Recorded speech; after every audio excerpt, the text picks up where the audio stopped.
ਸਤਿ ਸ਼੍ਰੀ ਅਕਾਲ। ਤੁਸੀਂ ਲੋਕਰਨ ਚੈਨਲ ਪੰਜਾਬੀ ਦੇਖ ਰਹੇ ਹੋ। ਮੈਂ ਤੁਹਾਡੇ ਨਾਲ ਸੁਖਵਿੰਦਰ ਸਿੰਘ। ਖਬਰਾਂ ਟੌਪ ਦੀਆਂ ਦੇ ਵਿੱਚ ਅੱਜ ਅਸੀਂ ਉਹਨਾਂ ਵੱਡੀਆਂ ਖਬਰਾਂ ਤੇ ਗੱਲਬਾਤ ਕਰਾਂਗੇ, ਚਰਚਾ ਕਰਾਂਗੇ ਜਿਹੜੀਆਂ ਪੰਜਾਬ ਤੇ ਪੰਜਾਬੀਆਂ ਦੇ ਨਾਲ ਸਰੋਕਾਰ ਰੱਖਦੀਆਂ ਨੇ। ਕਿਸਾਨਾਂ ਦੇ ਵੱਲੋਂ ਲਗਾਤਾਰ ਜਿਹੜਾ ਉਹ ਕੇਂਦਰ ਸਰਕਾਰ ਦੇ ਉੱਤੇ ਪ੍ਰੈਸ਼ਰ ਪਾਇਆ ਜਾ ਰਿਹਾ। ਮਾਲ ਗੱਡੀਆਂ ਤੇ ਦੂਜੀਆਂ ਗੱਡੀਆਂ ਜਿਹੜੀਆਂ ਉਹ ਪੰਜਾਬ ਦੇ ਵਿੱਚ ਹਾਲੇ ਨਹੀਂ ਚੱਲ ਰਹੀਆਂ। ਇਸ ਨੂੰ ਲੈ ਕੇ ਮੁੱਖ ਮੰਤਰੀ ਕੈਪਟਨ ਸਾਹਿਬ ਨੇ ਜਿਹੜੀ ਨੱਡਾ ਸਾਹਿਬ ਨੂੰ ਇੱਕ ਚਿੱਠੀ ਲਿਖੀ ਹੈ ਬੀਜੇਪੀ ਦੇ ਕੌਮੀ ਪ੍ਰਧਾਨ ਨੇ। ਇਸ ਤੋਂ ਇਲਾਵਾ ਦਿੱਲੀ ਦੇ ਵਿੱਚ ਵੀ ਮੀਟਿੰਗਾਂ ਦਾ ਦੌਰ ਜਾਰੀ ਹੈ। ਕਾਂਗਰਸ ਦੀ ਸੰਸਦ ਮੈਂਬਰ ਜਿਹੜੇ ਨੇ ਉਹ ਵੀ ਮੀਟਿੰਗਾਂ ਕਰ ਰਹੇ ਨੇ। ਸਿੱਖ ਫੋਰ ਜਸਟਿਸ ਦੇ ਵੱਲੋਂ ਪੰਜਾਬ ਦੇ ਵਿੱਚ ਮੁੱਖ ਮੰਤਰੀ ਕੈਪਟਨ ਅਮਰਿੰਦਰ ਸਿੰਘ ਤੇ ਬੀਜੇਪੀ ਦੇ ਜਿਹੜੇ ਸੀਨੀਅਰ ਆਗੂ ਨੇ ਲਾਲ ਕ੍ਰਿਸ਼ਨ ਅਡਵਾਨੀ ਨੂੰ ਧਮਕੀਆਂ ਦਿੱਤੀਆਂ ਜਾ ਰਹੀਆਂ ਨੇ। ਇਹਨਾਂ तमाम ਖਬਰਾਂ ਦੇ ਉੱਤੇ ਚਰਚਾ ਕਰਾਂਗੇ। ਹੋਰ ਵੀ ਖਬਰਾਂ ਨਾਲੋਂ ਨਾਲ ਹੋ ਰਹੀਆਂ। ਮੇਰੇ ਨਾਲ ਸੀਨੀਅਰ ਪੱਤਰਕਾਰ ਪਰਮਿੰਦਰ ਸਿੰਘ ਰਾਏਪੁਰ ਮੌਜੂਦ ਨੇ। ਪਰਮਿੰਦਰ ਜੀ, ਜਿਸ ਤਰ੍ਹਾਂ ਆਪਾਂ ਖਬਰਾਂ ਟੌਪ ਦੀਆਂ ਦੇ ਵਿੱਚ ਹਰ ਰੋਜ਼ ਗੱਲਬਾਤ ਕਰਦੇ ਹਾਂ, ਨਵੀਆਂ ਖਬਰਾਂ ਇਹ ਨੇ ਕਿ ਕਿਸਾਨੀ ਨੂੰ ਲੈ ਕੇ ਜੇ ਆਪਾਂ ਗੱਲ ਕਰੀਏ ਤਾਂ ਕਿਸਾਨਾਂ ਨੇ ਇਹ ਗੱਲ ਕਹੀ ਹੈ ਕਿ ਅਸੀਂ ਦਿੱਲੀ ਦਾ ਜਿਹੜਾ ਰਾਸ਼ਨ ਪਾਣੀ ਉਹ ਪੰਜਾਬ ਦੇ ਵਿੱਚੋਂ ਬੰਦ ਕਰਨ ਜਾ ਰਹੇ ਹਾਂ। ਕਿਸ ਤਰੀਕੇ ਦੇ ਨਾਲ ਇਹ ਪ੍ਰੈਸ਼ਰ ਜਿਹੜਾ ਉਹ ਕੇਜਰੀਵਾਲ ਸਰਕਾਰ 'ਤੇ ਬਿਲਡ ਹੋਏਗਾ ਜਾਂ ਫਿਰ ਕੇਂਦਰ ਸਰਕਾਰ 'ਤੇ ਹੋਏਗਾ? ਕਿਉਂਕਿ ਦਿੱਲੀ ਦੇ ਵਿੱਚ ਤਾਂ ਕੇਜਰੀਵਾਲ ਦੀ ਸਰਕਾਰ ਹੈ, ਉਹਦੇ ਉੱਤੇ ਵੀ ਜਿਹੜਾ ਦਬਾਅ ਬਣ ਜਾਏਗਾ ਇੱਕ ਤਰੀਕੇ ਦੇ ਨਾਲ ਕਿ ਪੰਜਾਬ ਤੋਂ ਰਾਸ਼ਨ ਨਹੀਂ ਆ ਰਿਹਾ, ਅਤੇ ਕੇਂਦਰ ਸਰਕਾਰ 'ਤੇ ਵੀ ਦਬਾਅ ਬਣ ਜਾਏਗਾ। ਇਹ ਦੋਹਰੀ ਜਿਹੜੀ ਕਿਸਾਨ ਮਾਰਨ ਜਾ ਰਹੇ ਨੇ ਇਹ। ਬਿਲਕੁਲ ਸੁਖਵਿੰਦਰ, ਜਿੱਦਾਂ ਮੋਦੀ ਸਰਕਾਰ ਨੇ ਅੜੀਲ ਰਵੱਈਆ ਅਪਣਾਇਆ ਹੋਇਆ, ਜਿੱਦਾਂ ਹਾਲਾਂਕਿ 22 ਅਕਤੂਬਰ ਨੂੰ ਜਿਹੜਾ ਕਿਸਾਨ ਜਥੇਬੰਦੀਆਂ ਨੇ ਕਹਿਤਾ ਸੀਗਾ ਕਿ ਅਸੀਂ ਲਾਈਨਾਂ ਖਾਲੀ ਕਰ ਦਿੰਦੇ ਹਾਂ ਰੇਲਵੇ ਦੀਆਂ, ਅਤੇ ਮਾਲ ਗੱਡੀਆਂ ਜਿਹੜੀਆਂ ਬਾਰ-ਬਾਰ ਸਰਕਾਰਾਂ ਕਹਿੰਦੀਆਂ ਨੇ, ਚਾਹੇ ਸੂਬਾ ਸਰਕਾਰ ਸੀ ਜਾਂ ਕੇਂਦਰ ਸੀ, ਉਹ ਕਹਿੰਦੇ ਸੀ ਕਿ ਬਿਜਲੀ ਦਾ ਸੰਕਟ ਆਉਂਦਾ ਜਾਂ ਸੈਨਾ ਕੋਲ ਜਿਹੜੀ ਹੈ ਰਾਸ਼ਨ ਦੀ ਕਮੀ ਹੋ ਗਈ ਹੈ। ਉਹ ਉਹਨਾਂ ਨੇ ਨਰਮ ਰੁਖ ਅਖਤਿਆਰ ਕਰਦੇ ਉਹਨਾਂ ਨੇ ਗੱਲ ਕੀਤੀ ਸੀ ਕਿ ਅਸੀਂ ਲਾਈਨਾਂ ਖਾਲੀ ਕਰ ਦਿੰਦੇ ਹਾਂ। 5 ਨਵੰਬਰ ਤੱਕ ਦਾ ਟਾਈਮ ਵੀ ਦਿੱਤਾ ਸੀਗਾ, ਚਲਾ ਲਓ, ਜਿਹੜਾ ਸਮਾਨ ਢੋਣਾ ਢੋ ਲਓ। ਅਤੇ ਉਹ ਜਿਹੜਾ ਨਰਮ ਰੁਖ ਦਾ ਐਂ ਕਹਿ ਲਓ ਕਿ ਉਹਨਾਂ ਨੇ ਗਲਤ ਮਤਲਬ ਕੱਢ ਲਿਆ ਕਿ ਸ਼ਾਇਦ ਜਿਹੜੇ ਕਿਸਾਨ ਨੇ ਝੁਕ ਗਏ ਜਾਂ ਦਬਾਅ ਹੇਠ ਆ ਗਏ ਜਾਂ ਹੁਣ ਧਰਨਾ ਖਤਮ ਹੋ ਗਿਆ ਜਾਂ ਸੰਘਰਸ਼ ਜਿਹੜਾ ਹੈਗਾ ਖਤਮ ਹੋ ਗਿਆ, ਉਹ ਜਿੱਦਾਂ ਚਾਹੁੰਦੇ ਸੀਗੀਆਂ ਸਰਕਾਰਾਂ ਚਾਹੁੰਦੀਆਂ ਸੀਗੀਆਂ ਸ਼ਾਇਦ ਉੱਦਾਂ ਹੋ ਗਿਆ। ਅਤੇ ਉਹਨਾਂ ਨੇ ਕੀ ਕੀਤਾ ਕਿ ਅਗਲੀ ਸ਼ਰਤ ਰੱਖਤੀ ਸੈਂਟਰ ਨੇ ਕਿ ਜੇ ਤੁਸੀਂ ਸਾਰੀਆਂ ਰੇਲਵੇ ਨੂੰ ਚੱਲਣ ਦਿਓਗੇ, ਸਾਰੀਆਂ ਰੇਲਾਂ ਨੂੰ ਚੱਲਣ ਦਿਓਗੇ ਗੱਡੀਆਂ ਨੂੰ, ਤਾਂ ਹੀ ਅਸੀਂ ਮਾਲ ਗੱਡੀਆਂ ਤੁਹਾਡੇ ਐਂਟਰੀ ਕਰਾਵਾਂਗੇ ਪੰਜਾਬ ਦੇ ਵਿੱਚ, ਜਾਂ ਐਂਟਰੀ ਬੰਦ ਕਰ ਦਿਓ। ਉਹ ਐਂਟਰੀ ਬੰਦ ਕਰਨ ਦਾ ਹੁਣ ਜਿਹੜਾ ਉਹਦੇ ਖਿਲਾਫ ਕਿਸਾਨਾਂ ਨੇ ਫਿਰ ਜਿਹੜਾ ਹੈਗਾ ਉਹਨਾਂ ਦਾ ਰੋਹ ਜਾਗ ਗਿਆ, ਸੰਘਰਸ਼ ਫਿਰ ਦੁਬਾਰਾ ਕਰਨ ਲੱਗੇ ਨੇ। ਉਹ ਕਹਿੰਦੇ ਵੀ ਜੇ ਤੁਸੀਂ ਪੰਜਾਬ ਦੀ ਇੱਦਾਂ ਆਰਥਿਕ ਘੇਰਾਬੰਦੀ ਕਰਨੀ ਹੈ, ਨਾਕੇਬੰਦੀ ਕਰਨੀ ਹੈ, ਪੰਜਾਬ ਨੂੰ ਆਰਥਿਕ ਲੀਹੋਂ ਲਾਉਣ ਦੀ ਜੇ ਤੁਹਾਡੀ ਸਕੀਮ ਆ, ਤਾਂ ਫਿਰ ਉਹ ਕਹਿੰਦੇ ਵੀ ਅਸੀਂ ਜਿਹੜਾ ਦਿੱਲੀ ਨੂੰ ਜਿਹੜੀ ਹੈ ਸਬਜ਼ੀਆਂ, ਦੁੱਧ ਅਤੇ ਫਲਾਂ ਦੀ ਸਪਲਾਈ ਵਗੈਰਾ ਜੋ ਹੈਗੀ ਆ, ਉਹ ਅਸੀਂ ਉਹ ਬੰਦ ਕਰ ਦਾਂਗੇ। ਇਹਦੇ ਨਾਲ ਦੋਨੋਂ ਚੀਜ਼ਾਂ ਹੈਗੀਆਂ ਨੇ। ਇੱਕ ਪਾਸੇ ਤਾਂ ਜਿਵੇਂ ਕੇਜਰੀਵਾਲ ਕਹਿੰਦੇ ਹੁੰਦੇ ਸੀ ਵੀ ਪਰਾਲੀ ਦੇ ਖਿਲਾਫ, ਜਿਹੜੇ ਸਾੜਨ ਦੇ ਖਿਲਾਫ ਜਿਹੜੇ ਆਰਡੀਨੈਂਸ ਆਏ ਨੇ ਜਾਂ ਕਾਨੂੰਨ ਬਣਿਆ ਹੁਣ ਵੀ 1 ਕਰੋੜ ਜੁਰਮਾਨਾ ਦੇ 5 ਸਾਲ ਦੀ ਸਜ਼ਾ, ਉਹਦੀ ਹਮਾਇਤ ਕਰਦੇ ਸੀ। ਉਹਦੇ ਲਈ ਵੀ ਇੱਕ ਤਰ੍ਹਾਂ ਦਾ ਇਹ ਫਿਰ ਸਬਕ ਹੋ ਜਾਏਗਾ ਵੀ ਹਾਂ ਕਿਸਾਨ ਜਿਹੜੇ ਹੈਗੇ ਨੇ ਇਹ ਰਾਹ ਵੀ ਚੱਲ ਸਕਦੇ ਨੇ। ਦੂਜਾ ਕੇਂਦਰ 'ਤੇ ਵੀ ਦਬਾਅ ਬਣੇਗਾ, ਕੇਂਦਰ ਵੀ ਦਿੱਲੀ 'ਚ ਬੈਠੀ ਹੈ, ਉਹਦੇ ਲਈ ਵੀ ਲੋਕ ਹੁਣ ਹੈ ਤਾਂ ਲੋਕਾਂ ਨੂੰ ਪਰੇਸ਼ਾਨੀ ਤਾਂ ਹੋਏਗੀ, ਪਰ ਲੋਕ ਇਹ ਵੀ ਲੋਕ ਰੋਹ ਆ। ਜੇ ਤੁਸੀਂ ਹੁਣ ਪੰਜਾਬ ਦੇ ਵਿੱਚ ਬਿਜਲੀ ਸੰਕਟ ਆਉਂਦਾ, ਉਹ ਕਿਹੜਾ ਇਕੱਲਾ ਕਿਸਾਨਾਂ ਲਈ ਆਊਗਾ, ਉਹ ਵੀ ਆਮ ਆਵਾਮ ਦੀ ਤਾਂ ਆਊਗਾ ਨਾ। ਇੱਥੇ ਸਾਰੇ ਹੀ ਬੈਠਦੇ ਨੇ, ਇੱਥੇ ਕਿਹੜਾ ਭਾਜਪਾ ਹੀ ਨਹੀਂ ਬੈਠੇ। ਪਰ ਜਿਸ ਤਰੀਕੇ ਨਾਲ ਕੇਂਦਰ ਨੇ ਆਪਣਾ ਜ਼ਿੱਦੀ ਰਵੱਈਆ ਅਪਣਾਇਆ ਹੋਇਆ, ਆਪਾਂ ਕਹਿ ਲਈਏ ਕਿ ਬਲਦੀ ਤੇ ਤੇਲ ਪਾਉਣ ਵਾਲਾ ਕੰਮ ਹੋ ਰਿਹਾ। ਕੈਪਟਨ ਸਾਹਿਬ ਨੇ ਚਿੱਠੀ ਲਿਖੀ ਨੱਡਾ ਸਾਹਿਬ ਨੂੰ, ਉਹ ਚਿੱਠੀ ਦੇ ਵਿੱਚ ਕੀ ਕੁਝ ਗਿਆ? ਲੱਗਦਾ ਕਿ ਮੰਨ ਜਾਣਗੇ, ਪਰ ਇਹ ਮੰਨਦੇ ਤਾਂ ਹੈ ਨਹੀਂ। ਨਾ ਪਿਛਲੀ ਵਾਰ ਮੰਨੇ ਕੈਪਟਨ ਸਾਹਿਬ, ਤਾਂ ਬੜੇ ਹਾੜੇ ਕੱਢ ਕੇ ਹਟ ਕੇ। ਦੂਜੇ ਪਾਸੇ ਆਮ ਆਦਮੀ ਪਾਰਟੀ ਗੱਲ ਕਹਿੰਦੀ ਹੈ ਕਿ ਨੱਡਾ ਸਾਹਿਬ ਨੂੰ ਚਿੱਠੀ ਲਿਖਣ ਦਾ ਫਾਇਦਾ ਕੀ ਹੈ? ਪ੍ਰਧਾਨ ਮੰਤਰੀ ਸਾਹਿਬ ਨਾਲ ਗੱਲਬਾਤ ਕਿਉਂ ਨਹੀਂ ਕਰਦੇ? ਉਹਨਾਂ ਨੂੰ ਚਿੱਠੀਆਂ ਲਿਖੋ। ਨਹੀਂ, ਭਾਜਪਾ ਨਾਲ ਦੇਖੋ ਕਾਂਗਰਸ ਦਾ ਤਾਂ ਕੋਈ ਮੇਲ ਹੈ ਹੀ ਨਹੀਂ। ਕਾਂਗਰਸ ਦੀ ਸਰਕਾਰ ਪੰਜਾਬ ਦੇ ਵਿੱਚ ਹੈ ਤਾਂ ਕਾਂਗਰਸ ਦੀ ਕਿਉਂ ਮੰਨਣਗੇ ਉਹ? ਸਾਫ਼ ਜੀ ਗੱਲ ਹੈ। ਜਿੱਥੇ ਚਿੱਠੀ ਲਿਖ ਕੇ ਇੱਕ ਪਾਸੇ ਬੁੱਤਾ ਸਾਰਿਆ ਜਾ ਰਿਹਾ, ਠੀਕ ਹੈ, 1-2% ਜਿਹੜਾ ਉਹਦਾ ਫਰਜ਼ ਬਣਦਾ ਸੀ ਕੈਪਟਨ ਸਾਹਿਬ ਦਾ, ਉਹ ਆਪਣਾ ਨਿਭਾਈ ਜਾ ਰਹੇ ਨੇ, ਠੀਕ ਹੈ ਉਹਨਾਂ ਦਾ ਕੰਮ। ਬਟ ਜਿਹੜਾ ਅਸਲ ਦਬਾਅ ਪੈਣਾ ਹੈ ਉਹ ਤਾਂ ਦੇਖੋ ਸਾਰੀਆਂ ਸਰਕਾਰਾਂ ਨੂੰ ਮਿਲ ਕੇ ਚਾਹੀਦਾ ਸੀ ਨਾ। ਹੁਣ ਆਮ ਆਦਮੀ ਪਾਰਟੀ ਵੀ ਇੱਥੇ ਹੈ, ਦਿੱਲੀ 'ਚ ਉਹਦੀ ਸਰਕਾਰ, ਅਕਾਲੀ ਦਲ ਇੱਥੇ ਹੈ, ਭਾਜਪਾ ਹੈ, ਅਤੇ ਭਾਜਪਾ ਦੀ ਸਰਕਾਰ ਸੈਂਟਰ 'ਚ। ਅਕਾਲੀ ਦਲ ਦਾ ਗੱਠਜੋੜ ਸੀ। ਕੀ ਪ੍ਰਧਾਨ ਮੰਤਰੀ ਸਰਦਾਰ ਪ੍ਰਕਾਸ਼ ਸਿੰਘ ਬਾਦਲ ਦੀ ਗੱਲ ਨਹੀਂ ਸੁਣਨਗੇ? ਜੇ ਨਹੀਂ ਸੁਣਨਗੇ, ਹੁਣ ਤੱਕ ਉਹ ਕਿਵੇਂ ਕਹਿੰਦੇ ਸੀਗੇ ਵੀ ਸਾਡਾ ਤਾਂ ਜਿਹੜਾ 9 ਮਾਸ ਦਾ ਰਿਸ਼ਤਾ, ਬਾਦਲ ਸਾਹਿਬ ਕਿਹੜੇ ਮੂੰਹ ਨਾਲ ਕਹਿੰਦੇ ਸੀਗੇ, ਵੱਡੇ ਬਾਦਲ ਸਾਹਿਬ, ਉਹ ਜਿਹੜਾ 9 ਮਾਸ ਦਾ ਰਿਸ਼ਤਾ ਉਹਨੂੰ ਕਦੋਂ ਵਰਤਣਾ? ਜੇ ਗੱਠਜੋੜ ਤੋੜਨ ਦੀ ਨੌਬਤ ਕਿਉਂ ਆਈ? ਪਹਿਲਾਂ ਆਪ ਜਾ ਕੇ ਵਫਦ ਲੈ ਕੇ ਆਪ ਪ੍ਰਕਾਸ਼ ਸਿੰਘ ਬਾਦਲ ਨੂੰ ਜਾਣਾ ਚਾਹੀਦਾ ਸੀ ਕਿ ਸਾਡੇ ਭਈ ਆਹ ਮੁਸ਼ਕਿਲ ਆ ਗਈ ਮੇਰੇ ਲੋਕਾਂ ਨੂੰ, ਅਤੇ ਉਹਨਾਂ ਦੀ ਗੱਲ ਤਾਂ ਚਲੋ ਮੰਨਦੇ ਆਪਾਂ ਵੀ ਉਹ ਉਹਨਾਂ ਦਾ ਜਾਣਾ ਭਾਜਪਾ ਦੇ ਲਈ ਇੱਕ ਤਰ੍ਹਾਂ ਦਾ ਠੀਕ ਹੋ ਸਕਦਾ ਸੀਗਾ, ਕਿਉਂਕਿ ਉਹਨਾਂ ਦਾ ਗੱਠਜੋੜ ਸੀਗਾ, ਸਰਕਾਰਾਂ ਰਲ ਮਿਲ ਕੇ ਬਣਾਉਂਦੇ ਸੀਗੇ, ਇੱਥੇ ਵੀ ਪੰਜਾਬ ਦੇ ਵਿੱਚ ਹੀ ਬਣਾਉਂਦੇ ਸੀਗੇ। ਭਾਜਪਾ ਨਾਲ ਜਾਂਦੀ, ਭਾਜਪਾ ਦਬਾਅ ਬਣਾਉਂਦੀ, ਜਾਂ ਕੇਜਰੀਵਾਲ ਦੇ ਹੋਣ ਕਰਕੇ ਇੱਥੇ ਵਿਰੋਧੀ ਧਿਰ ਹੋਣ ਦੇ ਕਰਕੇ ਆਮ ਆਦਮੀ ਪਾਰਟੀ ਜਾਂਦੀ ਜਾਂ ਕੋਈ ਗੱਲ ਕਰਦੀ, ਸ਼ਾਇਦ ਕਿ ਕੋਈ ਗੱਲ ਵਾਜਬ ਲੱਗਦੀ ਸੀ। ਲੇਕਿਨ ਕਾਂਗਰਸ ਦੀ ਕਿਹੜੇ ਪਾਸੇ ਮੰਨਣਗੇ ਭਾਜਪਾ ਵਾਲੇ ਸੈਂਟਰ ਦੇ ਵਿੱਚ ਬੈਠ ਕੇ? ਉਹਨੂੰ ਤਾਂ ਕਾਂਗਰਸ ਨੂੰ ਤਾਂ ਹਾਈ ਕਮਾਂਡ ਵੀ ਨਹੀਂ ਕਹੇਗੀ ਕਿ ਜਾ ਕੇ ਮੋਦੀ ਨੂੰ ਮਿਲੋ, ਉਹ ਵੀ ਅਲਾਓ ਨਹੀਂ ਕਰੋਗੇ ਜਦੋਂ ਤੱਕ ਉੱਪਰੋਂ ਨਹੀਂ ਆ ਆਰਡਰਾਂ ਦਾ। ਕੈਪਟਨ ਸਾਹਿਬ ਵੀ ਮੋਦੀ ਨੂੰ ਨਹੀਂ ਮਿਲਣਗੇ। ਇਹ ਤਾਂ ਇੱਕ ਇੱਦਾਂ ਕਹਿ ਲਓ ਕਿ ਜਿਹੜੀ ਚਿੱਠੀ ਵੀ ਲਿਖੀ ਹੈ ਨੱਡਾ ਸਾਹਿਬ ਨੂੰ, ਉਹ ਵੀ ਇਹ ਗੱਲ ਲਿਖੀ ਹੈ ਕਿ ਜਿਹੜੇ ਤੁਸੀਂ ਨਕਸਲਵਾਦੀ ਕਹਿੰਦੇ ਹੋ ਉਹ ਬੈਠੇ ਨੇ ਨਾਕੇ ਲਾਈ ਬੈਠੇ ਨੇ ਜਾਂ ਧਰਨੇ 'ਤੇ ਬੈਠੇ ਨੇ, ਸੰਘਰਸ਼ ਕਰ ਰਹੇ ਨੇ, ਉਹ ਨਕਸਲਵਾਦੀ ਹੈ। ਤਾਂ ਉਹਨਾਂ ਦੇ ਕਹਿੰਦਾ ਵੀ ਉਹ ਕਹਿਣਾ ਗਲਤ ਆ। ਦੂਜਾ ਉਹਨਾਂ ਨੇ ਇਹ ਗੱਲ ਕੀਤੀ ਹੈ ਚਿੱਠੀ ਦੇ ਵਿੱਚ ਵੀ ਜਿਹੜਾ ਰੇਲਵੇ ਦਾ ਮਸਲਾ ਹੈਗਾ ਉਹਨੂੰ ਸਮੂਹਿਕ ਸੂਝ-ਬੂਝ ਰਾਹੀਂ ਹੱਲ ਕਰ ਲਿਆ ਜਾਵੇ। ਹਾਲਾਂਕਿ ਕਿਸਾਨੀ ਦੀ ਗੱਲ ਨਹੀਂ ਕੀਤੀ ਉਹਨਾਂ ਨੇ ਇਹ ਗੱਲ ਕੀਤੀ ਹੈ ਕਿ ਰੇਲਵੇ ਦਾ ਜਿਹੜਾ ਮਸਲਾ ਹੈਗਾ ਬੰਦ ਕਿਉਂ ਕੀਤੀਆਂ ਗਈਆਂ ਨੇ, ਐਂਟਰੀ ਕਿਉਂ ਬੈਨ ਕੀਤੀ ਗਈ ਆ, ਅਤੇ ਅੱਗੇ ਇਹ ਜਿਹੜਾ ਭਿਆਨਕ ਰੂਪ ਨਾ ਧਾਰਨ ਕਰ ਜੇ ਸੰਘਰਸ਼, ਉਹਦੇ ਲਈ ਇੱਕ ਐਂ ਕਹਿ ਲਓ ਗਾਉਂ ਸੂਚਨਾ ਵੀ ਦਿੱਤੀ ਆ ਇੱਕ ਤਰ੍ਹਾਂ ਦੀ। ਸੋ ਇਹ ਗੱਲਾਂ ਸਾਰੀਆਂ ਹੈਗੀਆਂ ਨੇ ਵੀ ਇਹ ਕੋਈ ਵੱਡਾ ਮਕਸਦ ਨਹੀਂ ਹੈਗਾ ਕਿ ਤੁਸੀਂ ਜਾ ਕੇ ਚਿੱਠੀ ਲਿਖਤੀ ਜਾਂ ਪ੍ਰਧਾਨ ਮੰਤਰੀ ਨੂੰ ਮਿਲ ਲਓਗੇ ਜਾਂ ਰਾਸ਼ਟਰਪਤੀ ਨੂੰ ਮਿਲ ਲਓਗੇ ਅਤੇ ਤੁਹਾਡੀ ਗੱਲ ਸੁਣੀ ਹੀ ਜਾਊਗੀ। ਹੋਰਨਾਂ ਰਾਜਾਂ ਵਾਲੀਆਂ ਸਰਕਾਰਾਂ ਨੂੰ ਵੀ ਹੌਲੀ ਹੌਲੀ ਸੇਕ ਲੱਗਣਾ ਸ਼ੁਰੂ ਹੋ ਰਿਹਾ, ਠੀਕ ਹੈ, ਅਤੇ ਉਹ ਵੀ ਜਦੋਂ ਇਕੱਠੇ ਹੋਣਗੇ ਫਿਰ ਕਿਤੇ ਜਾ ਕੇ ਕੋਈ ਸੈਂਟਰ ਦੇ ਉੱਤੇ ਦਬਾਅ ਬਣ ਸਕਦਾ। ਰਾਸ਼ਟਰਪਤੀ ਵੀ ਤਾਂ ਹੀ ਗੱਲ ਸੁਣਨ ਦੀ ਮੇਰੇ ਕਹਿ ਸਕਦੇ ਆਪਾਂ ਵੀ ਹਿੰਮਤ ਕਰ ਸਕਦੇ ਆ ਜੇ ਬਾਕੀ ਰਾਜ ਵੀ ਇਕੱਠੇ ਹੋ ਕੇ ਉਹਨਾਂ ਦੀ ਸਰਕਾਰਾਂ ਇਕੱਠੀਆਂ ਹੋ ਕੇ ਦਬਾਅ ਬਣਾਉਣਗੀਆਂ। ਇਹਦੇ ਵਿਚਾਲੇ ਇੱਕ ਹੋਰ ਵੱਡੀ ਖਬਰ ਜਿਹੜੀ ਅੱਜ ਚੱਲ ਰਹੀ ਹੈ ਕਿ ਦਿੱਲੀ ਦੇ ਵਿੱਚ ਸੰਸਦ ਮੈਂਬਰਾਂ ਦੀ ਮੀਟਿੰਗ, ਜਿਹੜੇ ਕਾਂਗਰਸ ਦੇ ਸੰਸਦ ਮੈਂਬਰ ਨੇ ਪੰਜਾਬ ਦੇ ਜਿਹੜੇ ਨੇ ਉਹ ਰਲ ਕੇ ਮੀਟਿੰਗ ਕਰ ਰਹੇ ਨੇ। ਮੀਟਿੰਗ ਕਿਸ ਸੰਦਰਭ ਵਿੱਚ ਸਮਝੀਏ ਆਪਾਂ ਕਿ ਪਹਿਲਾਂ ਕਿਉਂ ਨਹੀਂ ਮੀਟਿੰਗ ਕੀਤੀ, ਜਾਂ ਰਾਸ਼ਟਰਪਤੀ ਸਾਹਿਬ ਨੂੰ ਮਿਲਣ ਜਾਣਾ ਉਹਨੂੰ ਲੈ ਕੇ ਮੀਟਿੰਗ ਕਰ ਰਹੇ ਨੇ, ਜਾਂ ਕਿਹੜੀ ਇਹ ਹੁਣ ਰਣਨੀਤੀ ਘੜ ਰਹੇ ਨੇ ਸੰਸਦ ਦੇ ਵਿੱਚ? ਤਾਂ ਕਹਿੰਦੇ ਕੋਈ ਆਵਾਜ਼ ਪਹਿਲਾਂ ਇਹੋ ਜਿਹੀ ਕਿਤੇ ਚੱਕੀ ਹੁੰਦੀ, ਪੰਜਾਬ ਦੇ ਮੁੱਦਿਆਂ ਨੂੰ ਕਿਤੇ ਚੰਗੀ ਤਰ੍ਹਾਂ ਉਭਾਰਿਆ ਹੁੰਦਾ, ਤੇ ਸ਼ਾਇਦ ਅੱਜ ਪੰਜਾਬ ਇਸ ਕਗਾਰ 'ਤੇ ਨਾ ਖੜਾ ਹੁੰਦਾ ਜਿੱਥੇ ਲੋਕ ਕਹਿੰਦੇ ਨੇ ਕਿ ਪੰਜਾਬ ਦਾ ਤਾਂ ਬੇੜਾ ਗਰਕ ਕਰਕੇ ਰੱਖਤਾ ਇਹਨਾਂ ਨੇ। ਦੇਖੋ ਜੀ, ਪੰਜਾਬ ਦੀ ਆਵਾਮ ਜਿਹੜੀ ਹੈ ਸੁਖਵਿੰਦਰ ਜੀ, ਉਹ ਹਮੇਸ਼ਾ ਹੀ ਆਪਣਾ ਫਰਜ਼ ਅਦਾ ਕਰਦੀ ਰਹੀ ਆ। ਹਮੇਸ਼ਾ ਹੀ ਲੋਕ ਭਰੋਸਾ ਕਰ ਕਰਕੇ ਤੁਸੀਂ ਦੇਖ ਲਓ ਕਿ ਬਾਰ-ਬਾਰ ਲੋਕ ਉਹਨਾਂ ਨੂੰ ਪਰਖਦੇ ਰਹੇ ਆ, ਬਾਰ-ਬਾਰ ਕੁਰਸੀਆਂ ਦਿੰਦੇ ਰਹੇ ਆ। ਕਿਸੇ ਇੱਕ ਪਾਰਟੀ ਦੀ ਨਹੀਂ ਗੱਲ ਕਰਦੇ, ਉਹਨਾਂ ਨੇ ਸਾਰੀਆਂ ਪਾਰਟੀਆਂ ਤਕਰੀਬਨ ਪਰਖੀਆਂ ਹੀ ਨੇ ਜਿਹੜੀਆਂ ਪੰਜਾਬ ਦੇ ਹਿੱਤਾਂ ਦੀ ਗੱਲ ਕਰਦੀਆਂ ਸੀਗੀਆਂ। ਜਿਹੜੇ ਲੋਕ ਪੰਜਾਬ ਦੇ ਹਿੱਤ ਦੀ ਗੱਲ ਕਰਦੇ ਸੀ ਆਗੂ, ਉਹਨਾਂ ਨੂੰ ਸਾਰਿਆਂ ਨੂੰ ਮੌਕਾ ਦਿੱਤਾ। ਅਤੇ ਹੁਣ ਇਹ ਲੋਕ ਸਿਰਫ ਮੀਟਿੰਗਾਂ ਬਿਆਨਬਾਜ਼ੀ 'ਤੇ ਐਂ ਕਹਿ ਲਓ ਵੀ ਇਹ ਉੱਥੇ ਹੀ ਸੀਮਤ ਹੋ ਕੇ ਪਏ ਆ। ਕਿੰਨੇ ਹੀ ਸਾਲ ਹੋ ਗਏ ਤੁਸੀਂ ਵਿਕਾਸ ਦੀ ਨਾਂ ਦੀ ਗੱਲ ਕਰਦੇ ਆ, ਪੰਜਾਬ ਦੇ ਮੁੱਦਿਆਂ ਦੀ ਗੱਲ ਕਰਦੇ ਹੋ, ਜਿੰਨੇ ਵੀ ਪੰਜਾਬ ਦੇ ਮੁੱਦੇ ਨੇ ਇਹ ਸਾਰੇ ਇਹ ਵਿਚਾਰਦੇ ਨੇ, ਸਟੇਜਾਂ ਦੇ ਉੱਤੇ ਬੋਲਦੇ ਨੇ, ਠੀਕ ਹੈ, ਬਿਆਨਬਾਜ਼ੀ ਕਰਦੇ ਨੇ, ਅਖਬਾਰਾਂ 'ਚ TV 'ਚ ਚੱਲਦੇ ਹੈ, ਮੀਟਿੰਗਾਂ ਕਰਦੇ ਹੈ, ਵੱਡੇ ਉਦਯੋਗ ਲਾਉਣ ਦੀ ਗੱਲ ਕਰਦੇ ਆ, ਸਾਰਿਆਂ ਨਾਲ ਮੀਟਿੰਗਾਂ ਹੁੰਦੀਆਂ ਨੇ, ਸੰਮੇਲਨ ਕਰਾਏ ਜਾਂਦੇ ਨੇ, ਲੇਕਿਨ ਉਹਨਾਂ ਦੀ ਆਊਟਪੁੱਟ ਕਦੇ ਨਹੀਂ ਨਿਕਲਦੀ ਦੇਖੀ ਵੀ ਜਿਹੜੀ ਹੁਣ ਇਸ ਮੀਟਿੰਗ ਦੀ ਆਊਟਪੁੱਟ ਨਿਕਲੇਗੀ।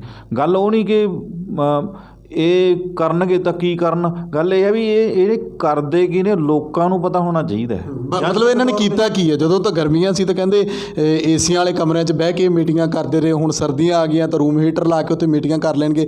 ਉਹ ਜਿਹੜੀ ਅੰਦਰ ਦੀ ਗਰਮੀ ਹੈ ਕਮਰੇ ਦੇ ਅੰਦਰ, ਜੋ ਗਰਮਜੋਸ਼ੀ ਦੇ ਨਾਲ ਜੋ ਇਹ ਗੱਲਾਂ ਬਾਤਾਂ ਕਰਦੇ ਨੇ ਜਾਂ ਮੀਡੀਆ ਦੇ ਵਿੱਚ ਦਿਖਾਇਆ ਜਾਂਦਾ, ਜਿਵੇਂ ਆਪਾਂ ਕਹੀਏ ਕਿ ਅਖਬਾਰੀ ਸੁਰਖੀਆਂ ਬਟੋਰਨ ਲਈ ਹੈ। ਜਿਵੇਂ ਬਿੱਟੂ ਸਾਹਿਬ ਪਿੱਛੇ ਜੋ ਦਿੱਲੀ ਦੇ ਵਿੱਚ ਇਹਨਾਂ ਨੇ ਕੈਂਡਲ ਮਾਰਚ ਕੀਤਾ, ਉਦੋਂ ਵੀ ਬੜਾ ਪੁਲਿਸ ਦੇ ਨਾਲ ਜਿਹੜੀ ਇਹ ਖਹਿਬਾਜ਼ੀ ਹੋਈ ਦਿੱਲੀ ਪੁਲਿਸ ਨਾਲ, ਉਹ ਅਖਬਾਰਾਂ ਵਿੱਚ ਬੜੀ ਛਪੀ, ਬੜਾ ਮੀਡੀਆ ਦੇ ਵਿੱਚ ਰੌਲਾ ਪਿਆ ਕਿ ਜੀ ਆਹ ਹੋ ਗਿਆ ਉਹ ਹੋ ਗਿਆ, ਪਰ ਸਿੱਟਾ ਕੁਝ ਨਹੀਂ ਨਿਕਲਿਆ, ਆਪਣੀ ਚਰਚਾ ਬਟੋਰ ਕੇ ਪਾਸੇ ਹੋ ਗਏ। ਦੇਖੋ, ਹਰੇਕ ਪਿੱਛੇ ਜੇ ਨਾ ਕੋਈ ਚਰਚਾ ਛਿੜੀ ਸੀਗੀ ਸੋਸ਼ਲ ਮੀਡੀਆ ਦੇ ਉੱਤੇ ਕਿ ਜੇ ਪੰਜਾਬ ਦੇ ਵਿੱਚ ਹਰ ਇੱਕ ਬੰਦਾ ਉੱਠ ਕੇ ਪਾਰਟੀ ਬਣਾਉਣ ਦਾ ਜਿਵੇਂ ਰੁਝਾਨ ਹੀ ਚੱਲ ਰਿਹਾ, ਇੱਕ ਸ਼ੌਕ ਜਿਹਾ ਪੈਦਾ ਹੋ ਗਿਆ, ਜਾਂ ਪੰਜਾਬ ਦੇ ਲੋਕਾਂ ਨੂੰ ਬੁੱਧੂ ਸਮਝਣ ਦੀ ਗੱਲ ਜਿਹੜੀ ਤੁਰੀ ਹੋਈ ਆ ਇਹਨਾਂ ਲੀਡਰਾਂ ਦੇ ਵਿੱਚ। ਹਰੇਕ ਬੰਦਾ ਉੱਠਦਾ, ਮੈਂ ਪੰਜਾਬ ਦਾ ਆਹ ਕਰ ਦੂੰ, ਮੈਂ ਪੰਜਾਬ ਦੇ ਲੋਕਾਂ ਦੀ ਆਹ ਕਰ ਲੂੰ, ਪੰਜਾਬ ਦੇ ਹੱਕਾਂ ਦੀ ਆਹ ਕਰ ਦੂੰ, ਆਪਣੀ ਨਵੀਂ ਪਾਰਟੀ ਬਣਾ ਕੇ ਪ੍ਰਧਾਨ ਬਣ ਕੇ ਬਹਿ ਜਾਂਦਾ। ਉਹ ਕਹਿੰਦੇ ਵੀ ਜੇ ਕੋਈ ਗੱਲ, ਜੇ CM ਜੇ ਸਾਰੇ ਹੀ ਪੰਜਾਬ ਦੇ ਹਿੱਤਾਂ ਦੀ ਗੱਲ ਕਰਦੇ ਹੈ ਤਾਂ ਜੇ ਸਾਰਿਆਂ ਨੂੰ ਜਿਤਾ ਦਿਆ ਜਾਵੇ, ਸਾਰੀ ਪਾਰਟੀਆਂ ਦੇ ਪ੍ਰਧਾਨਾਂ ਨੂੰ, ਤਾਂ CM ਕੌਣ ਬਣੇਗਾ? ਉਹ ਕਹਿੰਦੇ ਵੀ ਫਿਰ ਮਹੀਨਾ ਟਾਈਮ ਦੇਣਾ ਪਊ, ਕਿਉਂਕਿ ਹਰੇਕ ਬੰਦਾ ਚਾਹੁੰਦਾ ਵੀ ਮੈਂ ਇਹਦੀ ਅਗਵਾਈ ਕਿਉਂ ਕਬੂਲਾਂ। ਅੱਜ ਹਾਲਾਤ ਇਹ ਨੇ ਪੰਜਾਬ ਦੇ ਕਿ ਹਰ ਇੱਕ ਬੰਦਾ CM ਬਣਨਾ ਲੋਚ ਰਿਹਾ, ਕਿਸੇ ਤਰੀਕੇ ਆਵੇ। ਕੋਈ ਕਹਿੰਦਾ ਮੈਂ ਕਿਸਾਨਾਂ ਦੇ ਸੰਘਰਸ਼ 'ਚ ਜਾ ਕੇ ਸਟੇਜ 'ਤੇ ਬੋਲ ਕੇ ਹੀ ਪ੍ਰਧਾਨ ਬਣ ਜਾ, ਮੇਰੀ ਚੌਧਰ ਕਾਇਮ ਹੋ ਜੇ, ਮੈਨੂੰ ਲੋਕਾਂ ਦੇ ਵਿੱਚ ਮੇਰਾ ਦਬਦਬਾ ਬਣ ਜੇ, ਮੈਂ ਹੀ ਲੋਕ ਮੈਨੂੰ ਹੀ ਪਸੰਦ ਕਰਨ ਲੱਗ ਜਾਣ। ਕੋਈ ਕਹਿੰਦਾ ਮੈਂ ਕਿਸਾਨਾਂ ਦੇ ਵਿਰੁੱਧ ਬੋਲਦਾ, ਦੂਜੀ ਪਾਰਟੀ ਹੈ ਜਿਹੜੀ ਉਹਨੂੰ ਖੁਸ਼ ਕਰ ਲਾਂ। ਕੋਈ ਕਹਿੰਦਾ ਮੈਂ ਧਰਮ ਦੇ ਨਾਂ 'ਤੇ ਕੋਈ ਵੰਡ ਪਾ ਕੇ ਜਾਂ ਧਰਮ ਦੇ ਨਾਂ 'ਤੇ ਕੋਈ ਡਰਾ ਧਮਕਾ ਕੇ ਜਾਂ ਕੋਈ ਬਖੇੜਾ ਖੜਾ ਕਰਕੇ ਆਪਣੇ ਨਾਂ ਨਾਲ ਲੋਕਾਂ ਨੂੰ ਜੋੜਨਾ, ਹੈ ਨਾ। ਮਤਲਬ ਹਰ ਇੱਕ ਤਰ੍ਹਾਂ ਨਾਲ ਪਬਲਿਸਿਟੀ ਭਾਲ ਰਹੇ ਨੇ, ਚਾਹੇ ਉਹ ਪੋਜ਼ੀਟਿਵ ਕਹਿ ਲਓ ਪਬਲਿਸਿਟੀ ਹੋਵੇ ਜਾਂ ਉਹਦੇ ਅਗੇਂਸਟ ਕੋਈ ਕਹਿ ਲਓ ਵੀ ਕ੍ਰਿਟੀਸਾਈਜ਼ ਕਰਦੇ ਨੇ ਲੋਕ। ਤਾਂ ਉਹ ਅੱਜ ਕੱਲ੍ਹ ਹਰੇਕ ਬੰਦਾ ਇਹੀ ਸੋਚ ਰਿਹਾ ਮੈਨੂੰ ਪਬਲਿਸਿਟੀ ਮਿਲੇ। ਬਿਆਨਬਾਜ਼ੀ ਵੀ ਇਹੋ ਜਿਹੀ ਆ ਰਹੀ ਆ, ਕਦੇ ਹਮਲਾ ਕਰ ਦੂੰ, ਕਦੇ ਆਏ ਨੇ, ਕਦੇ ਉਹ ਨੇ, ਕਦੇ ਨਕਸਲਵਾਦੀ ਨੇ, ਕਦੇ ਵਿਚੋਲੀਏ ਨੇ। ਕਿਸਾਨਾਂ ਨੂੰ ਜੀ ਦੱਸੋ ਆਹ ਗੱਲਾਂ ਕਰੀਆਂ ਜਾ ਰਹੀਆਂ ਨੇ, ਉਹਨਾਂ ਨਾਲ ਆਮ ਲੋਕਾਂ ਦੀ ਗੱਲ ਕੋਈ ਨਹੀਂ ਕਰ ਰਿਹਾ। ਹਰ ਕੋਈ ਜਿਹੜਾ ਉਹ ਸਿਆਸੀ ਲਾਹਾ ਤੱਕਣ ਦੀ ਕੋਸ਼ਿਸ਼ ਕਰ ਰਿਹਾ। ਇਹਦੇ ਵਿਚਾਲੇ ਜੇ ਅਸੀਂ ਪੂਰੇ ਕਿਸਾਨੀ ਸੰਘਰਸ਼ ਦੀ ਗੱਲ ਕਰੀਏ ਤਾਂ ਕੇਂਦਰ ਤੇ ਕਿਸਾਨ ਦੇ ਵਿਚਾਲੇ ਇੱਕ ਚਰਚਾ ਰਹੀ ਸ਼ੰਭੂ ਮੋਰਚੇ ਦੀ। ਜਦੋਂ ਇਹ ਭਾਜਪਾ ਵਾਲੇ ਕਹਿੰਦੇ ਨੇ ਕਿ ਇੱਥੇ ਪੰਜਾਬ ਦੇ ਵਿੱਚ ਜਿਹੜੇ ਧਰਨੇ ਪ੍ਰਦਰਸ਼ਨ ਕਰ ਰਹੇ ਹੋ ਕਿਸਾਨ ਨਹੀਂ, ਉਹ ਵਿਚੋਲੀਏ ਨੇ, ਤੇ ਪੰਜਾਬ ਦੇ ਵਿੱਚੋਂ ਇੱਕ ਆਵਾਜ਼ ਉੱਠਦੀ ਹੈ ਸ਼ੰਭੂ ਮੋਰਚੇ ਤੇ ਜਦੋਂ ਖਾਲਿਸਤਾਨ ਦਾ ਨਾਅਰਾ ਲੱਗਦਾ, ਦੀਪ ਸਿੱਧੂ ਸਫਾਈਆਂ ਦਿੰਦੇ ਨੇ, ਵਕੀਲ ਹਾਕਮ ਨੂੰ ਇੱਕ ਪਾਸੇ ਕਰ ਦਿੱਤਾ ਜਾਂਦਾ। ਪਰ ਹਲੇ ਵੀ ਉਹ ਅੱਗ ਜਿਹੜੀ ਹੈ, ਉਹ ਗੁੱਸਾ ਜਿਹੜਾ ਹਲੇ ਵੀ ਉਸੇ ਤਰੀਕੇ ਨਾਲ ਬਰਕਰਾਰ ਹੈ ਕਿ ਰਵਨੀਤ ਸਿੰਘ ਬਿੱਟੂ ਦਾ ਬਿਆਨ ਸਾਹਮਣੇ ਆਉਂਦਾ। ਜਦੋਂ ਵੀ ਉਹ ਖਾਲਿਸਤਾਨ ਦੀ ਆਵਾਜ਼ ਕਿਤੋਂ ਸੁਣਦੇ ਨੇ, ਰਵਨੀਤ ਬਿੱਟੂ ਦੇ ਅੰਦਰੋਂ ਜਿਹੜੀ ਰਾਸ਼ਟਰਵਾਦ ਜਾਗਦਾ।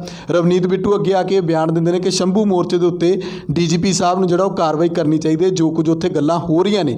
ਇਸ ਤੋਂ ਪਹਿਲਾਂ ਜੇ ਆਪਾਂ ਦੇਖੀਏ ਕਿ ਸ਼ੰਭੂ ਮੋਰਚੇ ਤੇ ਆਪਾਂ ਜਦੋਂ ਗਏ ਸੀ, ਅਸੀਂ ਜਦੋਂ ਉਸ ਨੂੰ ਕਵਰ ਕਰਨ ਗਏ ਤਾਂ ਉੱਥੇ ਅਕਾਲੀ ਦਲ ਅੰਮ੍ਰਿਤਸਰ ਵੀ ਹੈ ਜਿਹੜਾ ਖਾਲਿਸਤਾਨ ਦੀ ਪੂਰੇ ਤੌਰ ਤੇ ਹਮਾਇਤ ਕਰਦਾ। ਗੱਲ ਇਹ ਹੈ ਕਿ ਉਹਨਾਂ ਦੀ ਚਰਚਾ ਨਹੀਂ ਸੀ, ਦੀਪ ਸਿੱਧੂ ਦੀ ਚਰਚਾ ਵਧੇਰੇ ਸੀ। ਕਿਤੇ ਇਹ ਤਾਂ ਨਹੀਂ ਰਵਨੀਤ ਬਿੱਟੂ ਤਾਂ ਕਰਕੇ ਨਿਸ਼ਾਨਾ ਸਾਧ ਰਹੇ ਨੇ ਜਾਂ ਮੌਕਾ ਮਿਲ ਗਿਆ ਉਹਨਾਂ ਨੂੰ? ਨਹੀਂ, ਦੇਖੋ ਜਿੱਥੇ ਭਾਰਤ ਦਾ ਕਾਨੂੰਨ ਕੋਈ ਗੱਲ ਕਰਨ ਦੇ ਵਿੱਚ ਉਹਨੂੰ ਕਾਨੂੰਨ ਦੀ ਉਲੰਘਣਾ ਨਹੀਂ ਕਹਿੰਦਾ ਜੀ, ਉਹਨੂੰ ਉਦੋਂ ਤੱਕ ਆਪਾਂ ਕਹਿ ਸਕਦੇ ਹਾਂ ਕਿ ਇਹ ਚੀਜ਼ ਗਲਤ ਨਹੀਂ ਹੈ ਜੀ, ਚਾਹੇ ਉਹ ਕੁਛ ਹੈ। ਰਵਨੀਤ ਬਿੱਟੂ ਦੀ ਗੱਲ ਹੋਈ ਹੈ ਤਾਂ ਰਵਨੀਤ ਬਿੱਟੂ ਆਪਾਂ ਕਹਿ ਸਕਦੇ ਕਿ ਇਕੱਲਾ ਇੱਕ ਸ਼ਬਦ ਖਾਲਿਸਤਾਨ ਦਾ ਕੀ ਪੰਜਾਬ ਦਾ ਮਾਹੌਲ ਖ਼ਰਾਬ ਕਰ ਦਿੰਦਾ। ਬਾਕੀ ਜਦੋਂ ਕਿਤੇ ਦੂਜੀਆਂ ਜਥੇਬੰਦੀਆਂ RSS ਹੈ ਜਾਂ ਸ਼ਿਵ ਸੈਨਾ ਵਰਗੀਆਂ ਖੁੱਲ੍ਹੀਆਂ ਪਿਸਤੌਲਾਂ ਲੈ ਕੇ ਜਦੋਂ ਮਾਰਚ ਕੱਢਦੇ ਆ ਜਾਂ ਪੂਜਾ ਕਰਦੇ ਆ, ਫੋਟੋਆਂ ਸੋਸ਼ਲ ਮੀਡੀਆ 'ਤੇ ਵਾਇਰਲ ਕਰਦੇ ਆ ਰਿਵਾਲਵਰਾਂ ਰੱਖ ਕੇ ਜਾਂ ਕੁਛ ਹੋਰ ਕਰਦੇ ਆ, ਠੀਕ ਹੈ, ਜਾਂ ਗੈਂਗਸਟਰ ਨੇ ਜਿਹੜੇ ਉੱਦਾਂ ਜਿਹੜੇ ਇਹਨਾਂ ਦੇ ਆਪਦੇ ਪਾਲੇ ਹੁੰਦੇ ਨੇ, ਜਾਂ ਕੋਈ ਲਾ ਐਂਡ ਆਰਡਰ 'ਤੇ ਕੋਈ ਖਤਰਾ ਹੁੰਦਾ ਜਾਂ ਲੁੱਟ ਖੋਹਾਂ ਹੁੰਦੀਆਂ ਨੇ ਜਾਂ ਕਤਲ ਹੋ ਜਾਂਦੇ ਨੇ, ਉਹ ਮਾਹੌਲ ਨਹੀਂ ਖ਼ਰਾਬ ਹੁੰਦਾ। ਉਦੋਂ ਮਾਹੌਲ ਨਹੀਂ ਖ਼ਰਾਬ ਹੁੰਦਾ ਕਿਸੇ। ਉਹ ਪੰਜਾਬ ਦੇ ਲੋਕਾਂ ਲਈ ਐਂ ਕਹਿ ਲਓ ਸ਼ਾਂਤੀ ਦਾ ਪ੍ਰਤੀਕ ਨੇ ਇਹ ਵਾਰਦਾਤਾਂ। ਅਤੇ ਇਹ ਚੀਜ਼ਾਂ ਮੈਂ ਤੁਹਾਨੂੰ ਵਾਰ-ਵਾਰ ਕਹਿੰਦਾ ਕਿ ਜਦੋਂ ਕਿਸੇ ਨੂੰ ਲੱਗਦਾ ਕਿ ਮੈਨੂੰ ਇਸ ਸ਼ਬਦ ਤੋਂ, ਇਸ ਬਿਆਨ ਤੋਂ, ਇਸ ਮੁੱਦੇ ਤੋਂ, ਇਸ ਮਸਲੇ ਤੋਂ, ਇੱਥੇ ਇਹ ਕੰਮ ਕਰਨ ਤੋਂ ਮੈਨੂੰ ਰਾਜਨੀਤਿਕ ਲਾਹਾ ਮਿਲਣਾ ਤਾਂ ਉਹ ਰਾਜਨੀਤਿਕ ਲਾਹਾ ਲੈਣ ਤੋਂ ਪਿੱਛੇ ਨਹੀਂ ਹਟਦਾ। ਹੁਣ ਸ਼ੰਭੂ ਮੋਰਚੇ ਬਾਰੇ ਰਵਨੀਤ ਬਿੱਟੂ ਨੇ ਕਹਿ ਤਾ ਕਿ ਇਹ ਕਿਸਾਨਾਂ ਦਾ ਮੋਰਚਾ ਨਹੀਂ ਹੈ। ਅਤੇ ਭਾਈ ਕਿਸਾਨਾਂ ਦਾ ਮੋਰਚਾ ਹੈ ਕਿਹੜਾ? ਪਹਿਲਾਂ ਭਾਜਪਾ ਕਹਿੰਦੇ ਸੀ, ਫਿਰ ਤੁਸੀਂ ਖੜੇ ਕਰ ਦਿਓ ਕਿਸਾਨ। ਉਹ ਕਿਹੜੇ ਨੇ? ਭਈ ਆਹ ਇਕੱਠ ਪਿਆ ਗਰਾਊਂਡ ਦੇ ਵਿੱਚ, ਆਹ ਕਿਸਾਨ ਬੈਠੇ ਨੇ, ਆਹ ਲੱਖਾਂ ਦੀ ਗਿਣਤੀ 'ਚ ਬੈਠੇ ਨੇ ਕਿਸਾਨ, ਅਤੇ ਇਹਨਾਂ ਕਿਸਾਨਾਂ ਕਰਕੇ ਜਿਹੜਾ ਹੈਗਾ ਅਸੀਂ ਮੰਗ ਕਰਦੇ ਹਾਂ ਵੀ ਕਾਨੂੰਨ ਜਿਹੜਾ ਰੱਦ ਕਰ ਦਿਆ ਜਾਵੇ। ਅਤੇ ਜੇ ਉਹ ਕਿਸਾਨ ਤੁਹਾਡੇ ਕੋਲ ਨਹੀਂ ਆਉਂਦੇ ਤਾਂ ਇਹ ਵੀ ਤਾਂ ਇਹ ਕੌਣ ਨੇ? ਇਹਨਾਂ ਦਾ ਫਿਰ ਇਹਨਾਂ ਦੀ ਬੈਕਗਰਾਊਂਡ ਕੱਢ ਲਓ, ਇਹਨਾਂ ਦੀ ਰਿਪੋਰਟਾਂ ਤਿਆਰ ਕਰਾ ਲਓ, ਕੌਣ ਨੇ ਬੰਦੇ? ਕਿਸਾਨ ਯੂਨੀਅਨਾਂ ਦੇ ਆਗੂ ਜਿਨ੍ਹਾਂ ਨੂੰ ਤੁਸੀਂ ਨਾਲ ਲੈ ਕੇ ਮੀਟਿੰਗਾਂ ਕਰਦੇ ਹੋ, ਉਹ ਤਾਂ ਧਰਨੇ 'ਤੇ ਬੈਠੇ ਨੇ, ਉਹੀ ਤਾਂ ਧਰਨਾ ਦੇ ਰਹੇ ਨੇ, ਉਹੀ ਤਾਂ ਸੰਘਰਸ਼ ਕਰ ਰਹੇ ਨੇ। ਉਦੋਂ ਕਿਉਂ ਨਹੀਂ ਕਹਿੰਦੇ ਜਦੋਂ ਤੁਹਾਡੇ ਨਾਲ ਮੀਟਿੰਗਾਂ ਕਰਦੇ ਨੇ ਇਹ ਕਿਸਾਨ? ਜਦੋਂ ਵੋਟਾਂ ਲੈਣੀਆਂ ਹੁੰਦੀਆਂ ਨੇ ਤੁਸੀਂ ਚੇਅਰਮੈਨ ਲਾਉਂਦੇ ਹੋ, ਠੀਕ ਹੈ, ਉਦੋਂ ਇਹਨਾਂ ਕਿਸਾਨ ਜਥੇਬੰਦੀਆਂ ਦੇ ਆਗੂਆਂ ਨੂੰ ਕਿਉਂ ਅੱਗੇ ਲੈ ਕੇ ਆਉਂਦੇ ਹੋ? ਉਦੋਂ ਨਹੀਂ ਦਿਖਦੇ ਵੀ ਇਹ ਨਕਸਲਵਾਦੀ ਨੇ, ਖਾਲਿਸਤਾਨੀ ਨੇ, ਜਾਂ ਕਿਸੇ ਹੋਰ ਮੂਵਮੈਂਟ ਨਾਲ ਜੁੜੇ ਹੋਏ ਨੇ, ਜਾਂ ਪੰਜਾਬ ਦਾ ਮਾਹੌਲ ਖ਼ਰਾਬ ਕਰਨਗੇ। ਅੱਜ ਪੰਜਾਬ ਦਾ ਮਾਹੌਲ ਕਿਵੇਂ ਖ਼ਰਾਬ ਹੋ ਜਾਊਗਾ ਜਦੋਂ ਲਾ ਐਂਡ ਆਰਡਰ ਤੁਹਾਡੀ ਸਰਕਾਰ ਆ, ਲਾ ਐਂਡ ਆਰਡਰ ਤੁਸੀਂ ਮੇਨਟੇਨ ਕਰਨਾ, ਅਤੇ ਤੁਸੀਂ ਦੋਸ਼ ਕਿਵੇਂ ਦੇ ਸਕਦੇ ਹੋ ਕਿਸੇ ਨੂੰ? ਬਿਲਕੁਲ। ਇੱਥੇ ਗੱਲ ਇਸ ਕਰਕੇ ਚਰਚਾ ਵਾਲੀ ਬਣ ਜਾਂਦੀ ਹੈ ਕਿਉਂਕਿ ਲੋਕ ਇਹ ਕਹਿੰਦੇ ਨੇ ਕਿ ਜੇਕਰ ਤੁਹਾਨੂੰ ਲੱਗਦਾ ਹੈ ਕਿ ਖਾਲਿਸਤਾਨ ਦਾ ਨਾਮ ਨਹੀਂ ਹੋਣਾ ਚਾਹੀਦਾ, ਤੁਸੀਂ ਪੰਜਾਬ ਦੇ ਵਿੱਚ ਮਾਹੌਲ ਉਹੋ ਜਿਹਾ ਦੇ ਦਿਓ ਕਿ ਲੋਕ ਖਾਲਿਸਤਾਨ ਦੀ ਵਿਰੋਧਤਾ ਕਰਨ। ਲੋਕ ਕਹਿਣਗੇ ਸਾਨੂੰ ਖਾਲਿਸਤਾਨ ਚਾਹੀਦਾ ਨਹੀਂ, ਸਾਡਾ ਪੰਜਾਬ ਦੇ ਵਿੱਚ ਜਿਹੜਾ ਉਹ ਵਸੇਬਾ ਚੰਗਾ, ਸਾਨੂੰ ਬਾਹਰ ਜਾਣ ਦੀ ਲੋੜ ਨਹੀਂ, ਸਾਡੇ ਇੱਥੇ ਫਸਲਾਂ ਦੇ ਭਾਅ ਜਿਹੜੇ ਨੇ ਉਹ ਚੰਗੇ ਮਿਲਦੇ ਨੇ, ਬੇਰੁਜ਼ਗਾਰੀ ਨਹੀਂ ਹੈਗੀ, ਨਸ਼ਾਖੋਰੀ ਨਹੀਂ ਹੈਗੀ। ਜਦੋਂ ਪੰਜਾਬ ਦੇ ਵਿੱਚ ਇਹ ਸਾਰੇ ਮੁੱਦੇ ਸਾਹਮਣੇ ਆਉਂਦੇ ਨੇ ਤਾਂ ਕਿਤੇ ਨਾ ਕਿਤੇ ਜਿਹੜੀ ਜਾਂ ਤੁਸੀਂ ਕਹਿ ਲਓ ਕਿ ਉਹ ਮੂਵਮੈਂਟ ਜਿਹੜੀ ਹੈ, ਜਿਹੜੀ ਲੋਕਾਂ ਨੇ ਉਸ ਸਮੇਂ ਦੇ ਵਿੱਚ ਲੋਕ ਕਹਿੰਦੇ ਨੇ ਕਿ ਸਾਨੂੰ ਤੁਸੀਂ ਆਪ ਸੁਪਨੇ ਦਿਖਾਉਂਦੇ ਹੋ ਕਿ ਮਹਾਰਾਜਾ ਰਣਜੀਤ ਸਿੰਘ ਵਰਗਾ ਰਾਜ ਜਿਹੜਾ ਉਹ ਅਸੀਂ ਦੇ ਦਿਆਂਗੇ, ਅਤੇ ਜੇ ਉਹੋ ਜਿਹਾ ਰਾਜ ਦੇ ਦਿਓ ਤਾਂ ਲੋਕ ਆਪੇ ਖਾਲਿਸਤਾਨ ਦੀ ਮੰਗ ਨਾ ਕਰਨ। ਇਸ ਲਈ ਜਿਹੜਾ ਗੱਲ ਹੋਰ ਇਹਦੇ ਵਿੱਚ ਇਹ ਜ਼ਰੂਰ ਮੈਂਸ਼ਨ ਕਰਨੀ ਚਾਹੀਦੀ ਹੈ ਕਿ ਜਿਹੜੀ ਆਮ ਲੋਕਾਂ ਦੀ ਆਵਾਜ਼ ਹੁੰਦੀ ਹੈ ਨਾ, ਉਹ ਆਵਾਜ਼ ਸੁਣਨੀ ਚਾਹੀਦੀ ਹੁੰਦੀ ਹੈ। ਇਹ ਧਰਮ ਦੇ ਨਾਂ 'ਤੇ ਜਾਂ ਜਾਤਾਂ ਦੇ ਨਾਂ 'ਤੇ ਜਾਂ ਹੋਰ ਮੁੱਦੇ ਇੱਦਾਂ ਦੇ ਜਿਹੜੇ ਲੋਕਾਂ ਦੇ ਵਿੱਚ ਪਾੜੋ ਅਤੇ ਰਾਜਨੀਤੀ ਵਾਲਾ ਕੰਮ ਕਰਨਾ ਹੁੰਦਾ, ਉਹ ਲੋਕ ਇਹ ਸਿਆਸੀ ਬੰਦੇ ਹੀ ਕਰਦੇ ਨੇ। ਸਿਆਸਤਾਂ ਹੀ ਨੇ ਜਿਹੜੀਆਂ ਦੰਗੇ ਕਰਵਾ ਦਿੰਦੀਆਂ ਨੇ, ਸਿਆਸਤਾਂ ਹੀ ਨੇ ਜਿਹੜੀਆਂ ਪਾੜ ਪਵਾ ਦਿੰਦੀਆਂ ਨੇ, ਸਿਆਸਤਾਂ ਜਿਹੜੀਆਂ ਵੰਡੀਆਂ ਪਵਾਉਂਦੀਆਂ ਨੇ ਪਿੰਡਾਂ ਦੇ ਵਿੱਚ, ਸ਼ਹਿਰਾਂ ਦੇ ਵਿੱਚ। ਵੋਟਾਂ ਦੇ ਵੇਲੇ ਤੁਸੀਂ ਦੇਖਿਆ ਹੀ ਆ, ਭਰਾ ਭਰਾ ਨਾਲ ਲੜ ਪੈਂਦੇ ਨੇ। ਸੋ ਜਦੋਂ ਲੋਕ ਆਵਾਜ਼ ਕੁਛ ਕਿਸੇ ਤਰ੍ਹਾਂ ਦੀ ਹੈ ਨਹੀਂ, ਲੋਕ ਸ਼ਾਂਤੀ ਚਾਹੁੰਦੇ ਨੇ। ਬਿਲਕੁਲ, ਲੋਕ ਤਾਂ ਪੰਜਾਬ 'ਚ ਵਸਣਾ ਚਾਹੁੰਦੇ ਨੇ। ਲੋਕ ਤਾਂ ਚਾਹੁੰਦੇ ਨੇ ਅਸੀਂ ਪੰਜਾਬ 'ਚ ਰਹੀਏ, ਲੋਕ ਤਾਂ ਚਾਹੁੰਦੇ ਹੀ ਨਹੀਂ ਕਿ ਅਸੀਂ ਖਾਲਿਸਤਾਨ ਬਣਾਈਏ। ਜੇ ਚਾਹੁੰਦੇ ਹੁੰਦੇ ਤਾਂ ਪਾਕਿਸਤਾਨ ਦੀ ਵੰਡ ਦੇ ਵੇਲੇ ਹੀ ਉਦੋਂ ਹੀ ਕੋਈ ਇਹੋ ਜਿਹੀ ਗੱਲ ਆ ਜਾਂਦੀ। ਉਦੋਂ ਪੰਜਾਬ ਦੇ ਵਿੱਚ, ਭਾਰਤ ਦੇ ਵਿੱਚ ਰਹਿਣਾ ਇਸੇ ਕਰਕੇ ਪਸੰਦ ਕੀਤਾ ਕਿ ਅਸੀਂ ਉਹੋ ਜਿਹਾ ਮਾਹੌਲ ਜਿਹੜਾ ਸਾਨੂੰ ਆਸ ਦਿੱਤੀ ਕਿ ਉਮੀਦ ਦਿੱਤੀ ਗਈ ਕਿ ਤੁਹਾਨੂੰ ਇੱਕ ਚੰਗਾ ਮਾਹੌਲ ਦਿੱਤਾ ਜਾਏਗਾ, ਇੱਥੇ ਬਰਾਬਰ ਦੇ ਜਿਹੜਾ ਤੁਹਾਨੂੰ ਭਾਈਵਾਲ ਬਣਾ ਕੇ ਰੱਖਿਆ ਜਾਏਗਾ। ਇਸ ਕਰਕੇ ਇਹੋ ਜਿਹੀ ਗੱਲ ਖੜੀ ਨਾ ਹੋਵੇ। ਹੁਣ ਜੇ ਅਸੀਂ ਅਗਲੀ ਗੱਲ ਕਰੀਏ ਕਿ ਪੰਜਾਬ ਦੇ ਵਿੱਚ ਇੱਕ ਨਵਾਂ ਜਿਹੜਾ ਅੱਗਾ ਦੌੜ ਪਿੱਛਾ ਚੌੜ ਵਾਲਾ ਜਿਹੜਾ ਕੰਮ ਸਾਹਮਣੇ ਆ ਰਿਹਾ, ਉਹ ਪਰਮਿੰਦਰ ਜੀ ਉਹ ਖਬਰ ਜਿਹੜੀ ਲੱਗੀ ਹੈ ਕਿ ਕਣਕ ਦੇ ਬੀਜ ਦੀ ਸਬਸਿਡੀ ਦੇ ਮਾਮਲੇ ਨੂੰ ਲੈ ਕੇ ਵਿਰੋਧੀ ਵੀ ਸਰਕਾਰ ਨੂੰ ਘੇਰੇ ਨੇ। ਉਹ ਕੀ ਮਸਲਾ ਹੈ? ਮੁੱਖ ਮੰਤਰੀ ਕੈਪਟਨ ਅਮਰਿੰਦਰ ਸਿੰਘ ਤੇ ਸਵਾਲ ਉੱਠਦੇ ਨੇ। ਦੇਖੋ 2020-21 ਦੇ ਲਈ ਪੰਜਾਬ ਸਰਕਾਰ ਨੇ ਜਿਹੜੀ ਕਣਕ ਬੀਜ ਦੀ ਸਬਸਿਡੀ ਹੈ ਉਹ ਨੀਤੀ ਦਾ ਐਲਾਨ ਕਰਤਾ ਹੈ ਜੀ। ਹਾਲਾਂਕਿ ਪਿਛਲੀਆਂ ਜਿਹੜੀਆਂ ਨੇ ਉਹ ਪੈਂਡਿੰਗ ਪਈਆਂ ਨੇ। ਇਹਦੇ ਵਿੱਚ ਕੇਂਦਰ ਦੀਆਂ 2 ਸਕੀਮਾਂ ਸੀਗੀਆਂ, ਉਹਦੇ ਤਹਿਤ ਕਣਕ ਬੀਜ ਤੇ ਜਿਹੜੀ ਸਬਸਿਡੀ ਦਿੱਤੀ ਜਾਂਦੀ ਆ, ਉਹ ਸਬਸਿਡੀ 60% ਕੇਂਦਰ ਦਿੰਦਾ ਸੀ, 40% ਜਿਹੜਾ ਹੈਗਾ ਉਹ ਸੂਬੇ ਨੂੰ ਦੇਣੀ ਪੈਂਦੀ ਸੀ। ਲੇਕਿਨ ਪਿਛਲੇ 2017 ਦੀ ਜਿਹੜੀ ਹੈਗੀ ਸੀ, ਉਹ ਸੈਂਟਰ ਨੇ ਜਦੋਂ ਪੈਸਾ 8 ਕਰੋੜ ਰੁਪਏ ਜਾਰੀ ਕਰਤਾ ਸੀ, ਜਿਹੜਾ ਸੂਬੇ ਦਾ ਸੀਗਾ ਉਹ 2017-18 ਦੀ ਗੱਲ ਕਰਦੇ ਹਾਂ ਤਾਂ ਉਹ ਸੈਂਟਰ ਨੇ ਤਾਂ ਦੇਤਾ, ਇਹਨਾਂ ਨੇ ਨਹੀਂ ਪਾਇਆ ਜੀ। ਉਹਦੇ ਵਿੱਚ ਕੀ ਹੋਇਆ ਕਿ ਸੈਂਟਰ ਨੇ ਦੇਖਿਆ ਕਿ ਇਹ ਤਾਂ ਕਰ ਕੁਛ ਨਹੀਂ ਰਹੇ, ਅਤੇ ਉਹਨਾਂ ਨੇ ਨੈਕਸਟ ਜਿਹੜੀ ਸੀਗੀ ਉਹ ਆਪਣੀ ਜਾਰੀ ਨਹੀਂ ਕੀਤੀ ਹੈਗੀ ਸਬਸਿਡੀ। ਅਤੇ ਹੁਣ ਫਿਰ ਜਾ ਕੇ ਇਹਨਾਂ ਨੇ ਨਵੀਂ ਨੀਤੀ ਦਾ ਐਲਾਨ ਤੀ, ਲੇਕਿਨ ਪਿਛਲੀ ਜਿਹੜੀ ਹੈਗੀ ਉਹਦੇ ਪੇਮੈਂਟ ਹਾਲੇ ਤੱਕ ਨਹੀਂ, ਇਹਨਾਂ ਨੇ ਸਬਸਿਡੀ ਜਿਹੜੀ ਹਾਲੇ ਤੱਕ ਨਹੀਂ ਦਿੱਤੀ ਹੈਗੀ।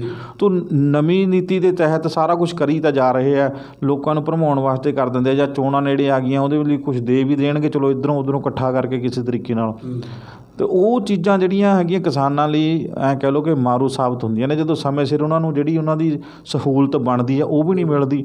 ਭਾਅ ਤਾਂ ਮਿਲਣੇ ਪਰੇ ਰਹੇ, ਮੰਡੀਆਂ ਦੇ ਵਿੱਚ ਰੁਲਦਾ ਕਿਸਾਨ, ਜਾਂ ਉਹਨਾਂ ਨੂੰ ਜਿਣਸ ਦੇ ਭਾਅ ਨਹੀਂ ਮਿਲਦੇ, ਉਹਦਾ ਵੱਖਰੀ ਗੱਲ ਹੈ। ਜਿਹੜੀਆਂ ਇੱਦਾਂ ਦੀਆਂ ਸਬਸਿਡੀਆਂ ਨੇ ਜਾਂ ਹੋਰ ਸਹੂਲਤਾਂ ਨੇ, ਸਮੇਂ ਸਿਰ ਖਾਦਾਂ ਦਾ ਮਿਲਣਾ, ਜਾਂ ਬਲੈਕ 'ਚ ਜਾਂ ਦਵਾਈਆਂ ਗਲਤ ਮਿਲ ਜਾਣੀਆਂ, ਨਕਲੀ ਦਵਾਈਆਂ, ਨਕਲੀ ਬੀਜ ਮਿਲ ਜਾਣੇ, ਇਹਨਾਂ ਦੇ ਉੱਤੇ ਜੇ ਸਰਕਾਰ ਸਹੀ ਢੰਗ ਨਾਲ ਕੰਮ ਕਰ ਲਵੇ ਤਾਂ ਕਿਸਾਨ ਜਿਹੜਾ ਹੈਗਾ ਕਿਤੇ ਨਾ ਕਿਤੇ ਉਹਨਾਂ ਨੂੰ ਰਾਹਤ ਮਿਲ ਸਕਦੀ ਹੈ।